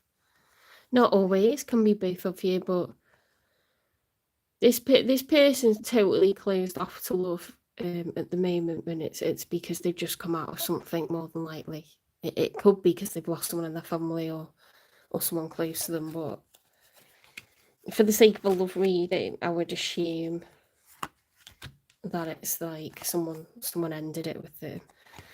The Six of Swords upright that's good. That's starting to leave your emotional baggage behind. So swords are thoughts, like intrusive thoughts.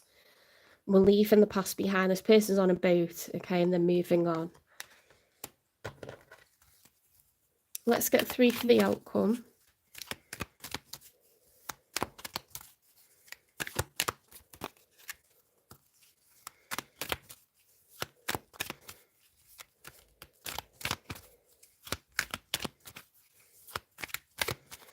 I'm wondering if you left them because we've got this lack of a rebirth. Then there's this focus on money and having to be more steadfast with money. And can I do it? And they've got like this loss, which they're grieving for, emotionally grieving for. We've got the wheel. The Wheel of Fortune is reversed. So the Wheel of Fortune, when it's upright, is a period of good luck, good karma. This is like we're trapped in a karmic cycle because we keep making wrong decisions. We're doing something that's unhealthy. You know, it's like if you keep screwing around with a player, you're going to get your fingers burnt. Or if you keep ignoring red flags off a karmic, you're going to keep getting shittier and shittier things happen until you wake up and smell a coffee and get the hell out. So it's like we're going to just keep repeating the cycle until we face up to and change what we're doing. Yeah, it's a period of misfortune when the Wheel of Fortune's reversed. And it's due to our actions or inactions. Was there something else upright there? No, I don't know. Oh yeah, there is. The King of Cups reversed.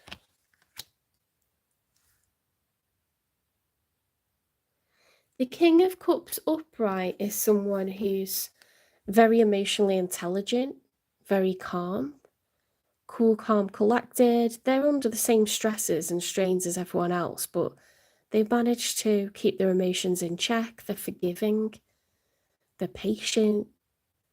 It's a very, very calm energy. It's water energy. It's Cancer, Pisces, Scorpio energy. When that's reversed, it's like the emotions are over the top, or we've become the opposite, which is emotionless. So I don't know which one it is. It's like this sense of overwhelm. We've either become emotionless or we're overwhelmed. We're like awash with emotion. It's some kind of extreme when it's reversed. Let's get 2 more. I mean, it makes sense to be awash with emotion if you're grieving for a relationship that someone ended with you.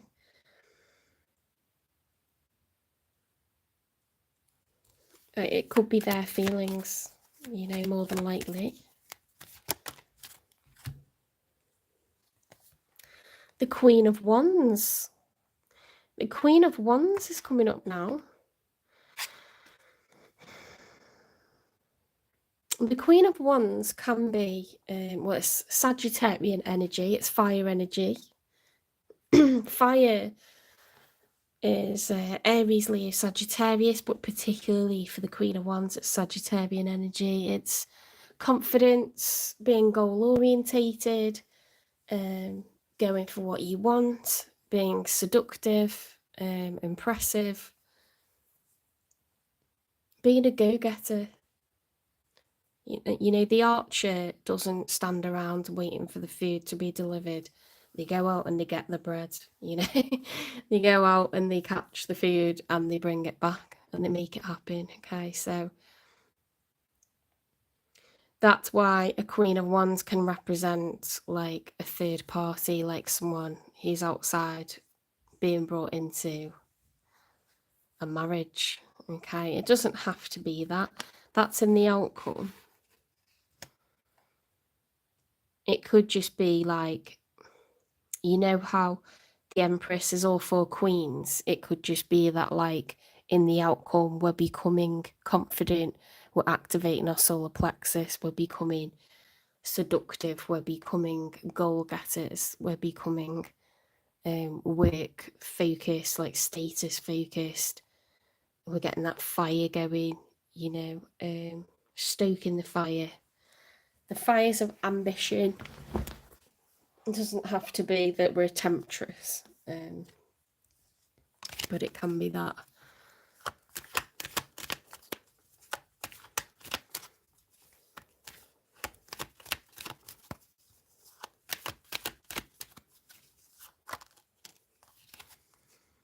The Six of Pentacles, looking for equal give and take. With the Six of Pentacles, we've got 3 pentacles from us and 3 pentacles from another person, okay? It's equal, it's fair, it's balanced, it's an even number. Pentacles are time, money, and energy. I am wondering if the two of you have split up, actually. You and this person that's showing up in your reading.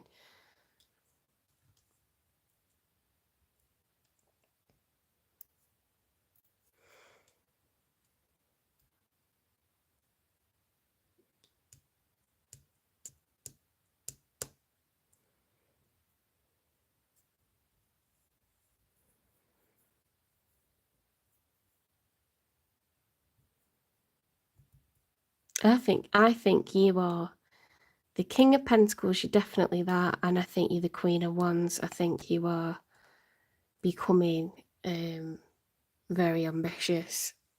Okay, and it's because you've come out, you've had to end a marriage or a highly, you know, committed relationship, like where you live together, you've got a mortgage,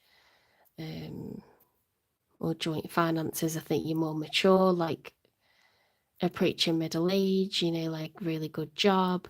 You're the Empress, right? So you're the highest status in the tarot deck. It doesn't have to be that money means you're higher status, but it tends to be that you're more mature, that you are settled down, that you are very emotionally and spiritually evolved as well. So you tend to be older when that happens. It's not always the case. But the Empress has as much responsibility as the Emperor. Okay, she has no less responsibility, but it's just a more feminine, abundant, like, attracts love and wealth. Through being creative, being a problem solver, she complements the Emperor very, very well. And she can run an empire if she needs to.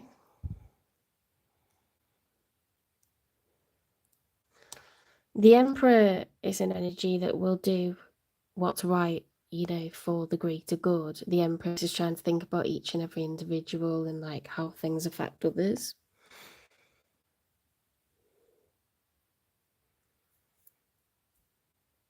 Yeah, I think this is an ending of a marriage or very, very serious commitment, and I think you might have ended it actually because they're grieving and you've got this like lack of a rebirth, lack of excitement for a rebirth.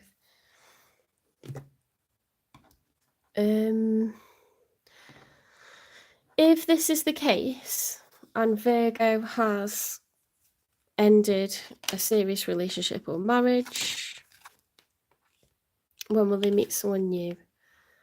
No need to hurry, okay? So we need to take our time with this. Why has this person got the Four of Cups, the Five of Cups, and the Six of Swords? Although that just looks like they're kind of starting to heal and move on, which is what you want. But they, you know, they have grieved. They literally grieved for this.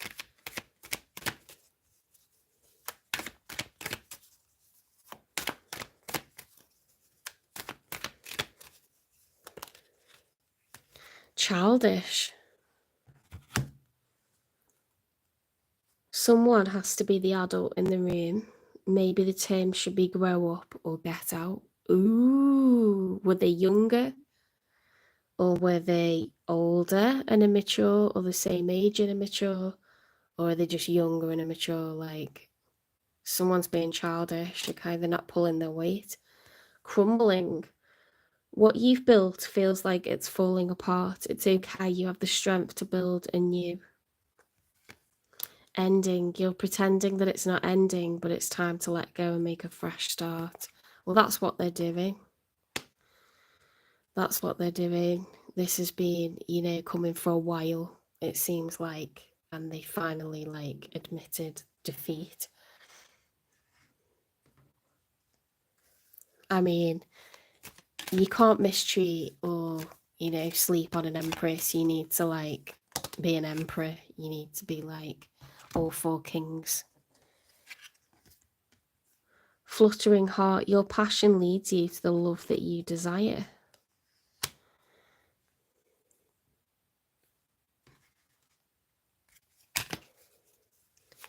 When you meet someone that you truly care about, you'll put the effort in, because you'll be like, shit, this could really go somewhere. And if you're not, then you need to think about why you're not doing that. Why you're not having that attitude, you know? Ooh, knowing they fucked up. Well, yeah, this is on them, okay? And they know it.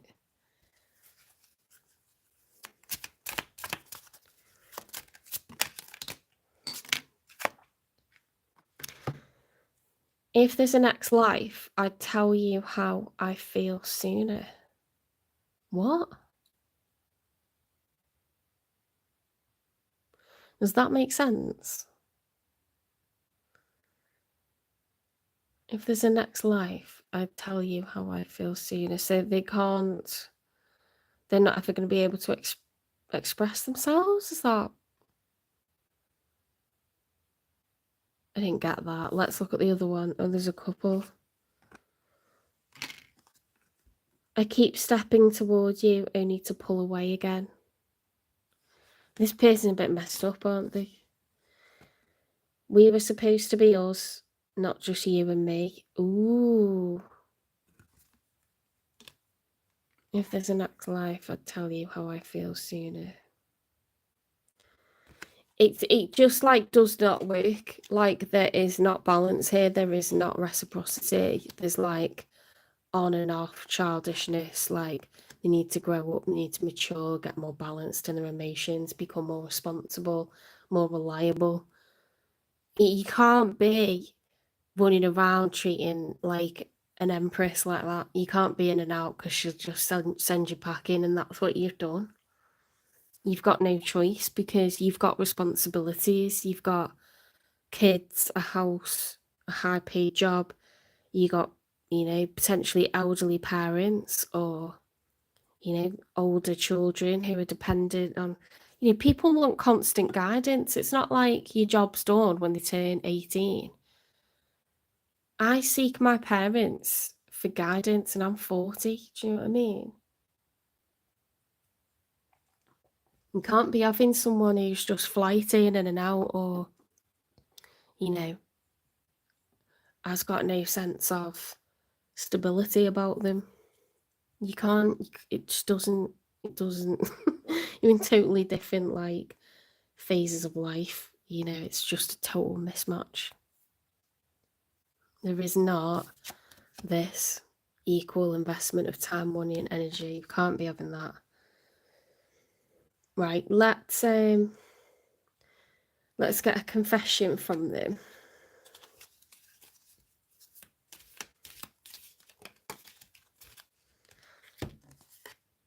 I'm scared to let someone in. Oh, you need to just do one, because you can't, like, why would you, like, think that you can be with an empress and be like that? I don't know.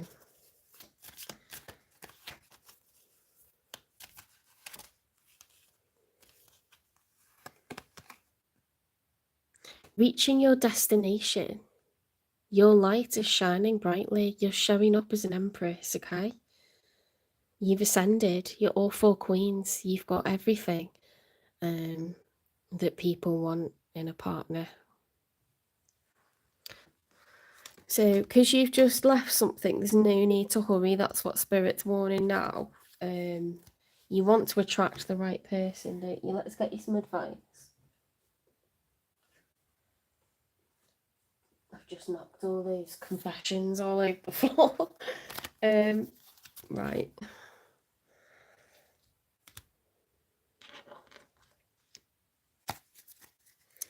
Advice for Virgo, please.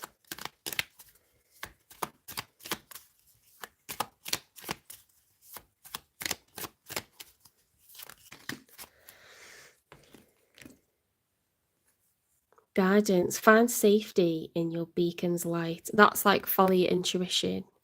Okay? Trust your gut. Prudence. Don't be lured by the siren song. So you might want to wait for someone who is not just talking the talk, but they walk the walk. Slow it down. Slow it right down. Okay? Take your foot off the pedal. It's not a race. Give people a chance to prove themselves to you. And that means require them to take you out on a date, require them to meet your family, require them to pay half, you know, after. Look, it's traditional, but if you take someone out, if you want their time, and especially if you are male, you are asking a female to put themselves in a position of trust, to give up time with their friends and family, to be with you one-on-one or around others in public, and it is your job to take care of them.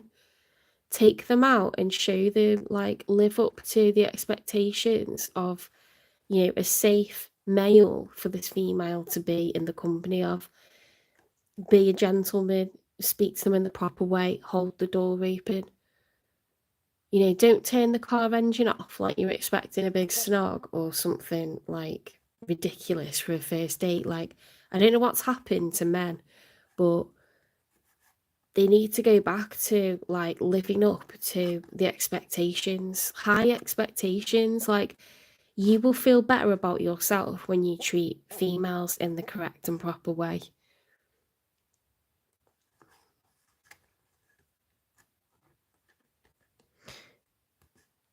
When you just kind of treat people like, well, I'm good looking, so I get to, like, treat you like whatever, or I'm gonna, like, offer the least and see if that's, like, a goer. It's just giving you bad karma when you treat women like that. And, you know, women are shallow. They're as shallow as men are. So if they think you're really hot, but you're a bit of a knob, they'll sleep with you. They will sleep with you, but they're not going to marry you. They're not going to think that you're, like, someone to be with. And you're going to end up in a cycle of just being a fuckboy, to be honest. So, you know, the same goes to girls that are running around doing that. But I think it is a man thing to do that because it's like ego, isn't it? It's like, oh, I've slept with this many women, or like, I can get this person, I can treat them, you know, as little as possible. I don't know why men do that, but they do it a lot.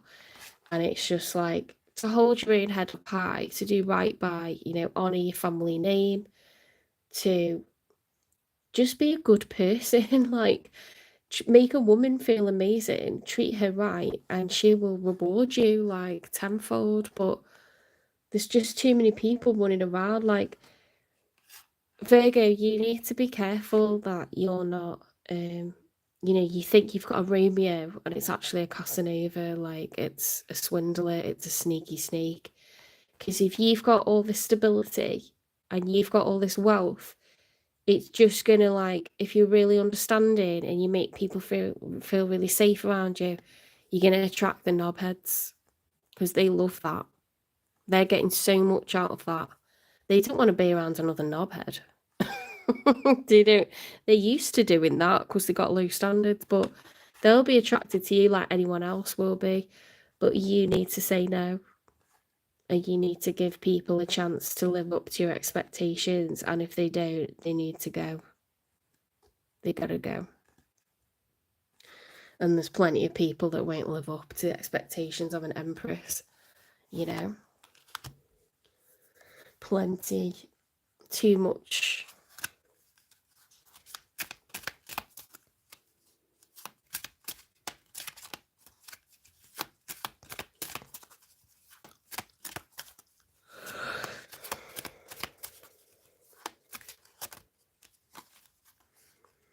I mean, you treat a woman the right way, and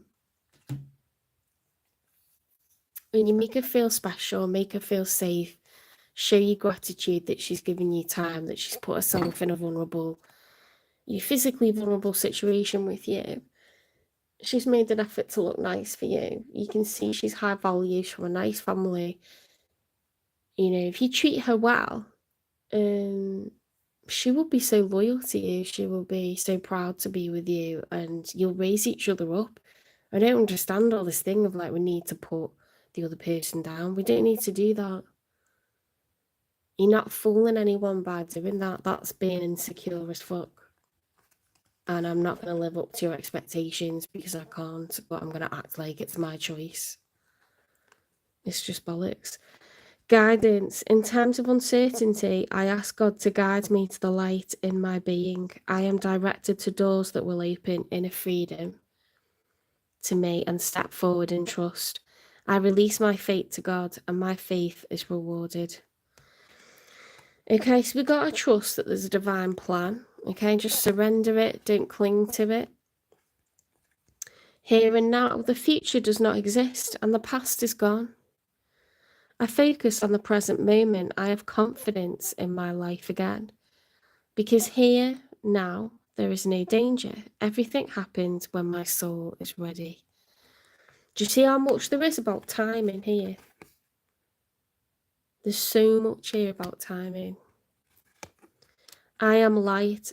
I always have hope, no matter the ordeal. I have faith in a better future. I open my heart to others and to God, and am spiritually strong. I draw light to me and shine with all my being. See, this is like remain optimistic, high vibrational, believe that it's coming, you know, better days are coming. But you also have to be discerning, okay? Now, there could have been a Virgo Leo cusper because you got similar advice about like being discerning, releasing the bycatch, okay?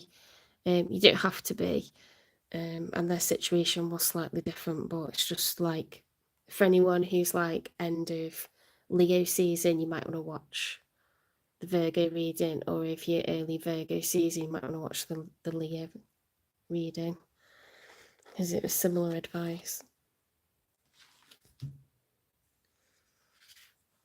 Do you know what? I've been forgetting to do my sacred geometry. Let's give you a sacred geometry card. And then I'll get you a crystal.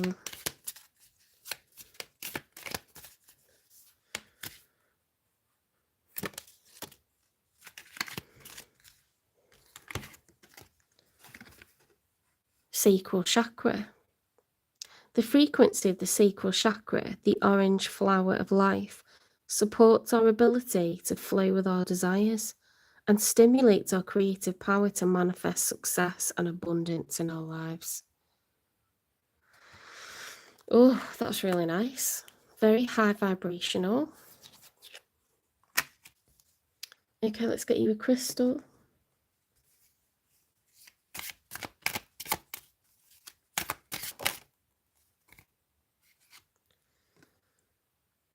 Amber.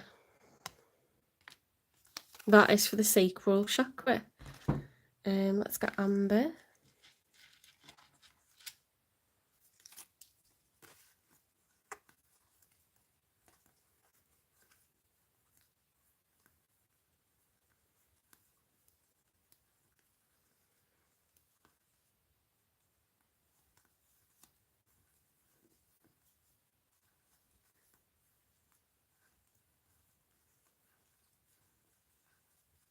There it is.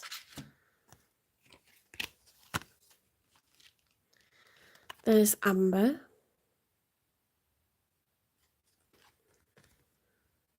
What it is. Of way ancient origin, amber is not a rock but a fossilized tree resin.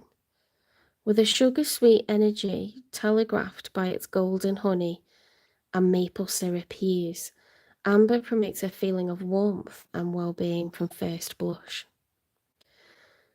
And armchair paleontologists love the dinosaur era bugs or inclusions sometimes caught inside it.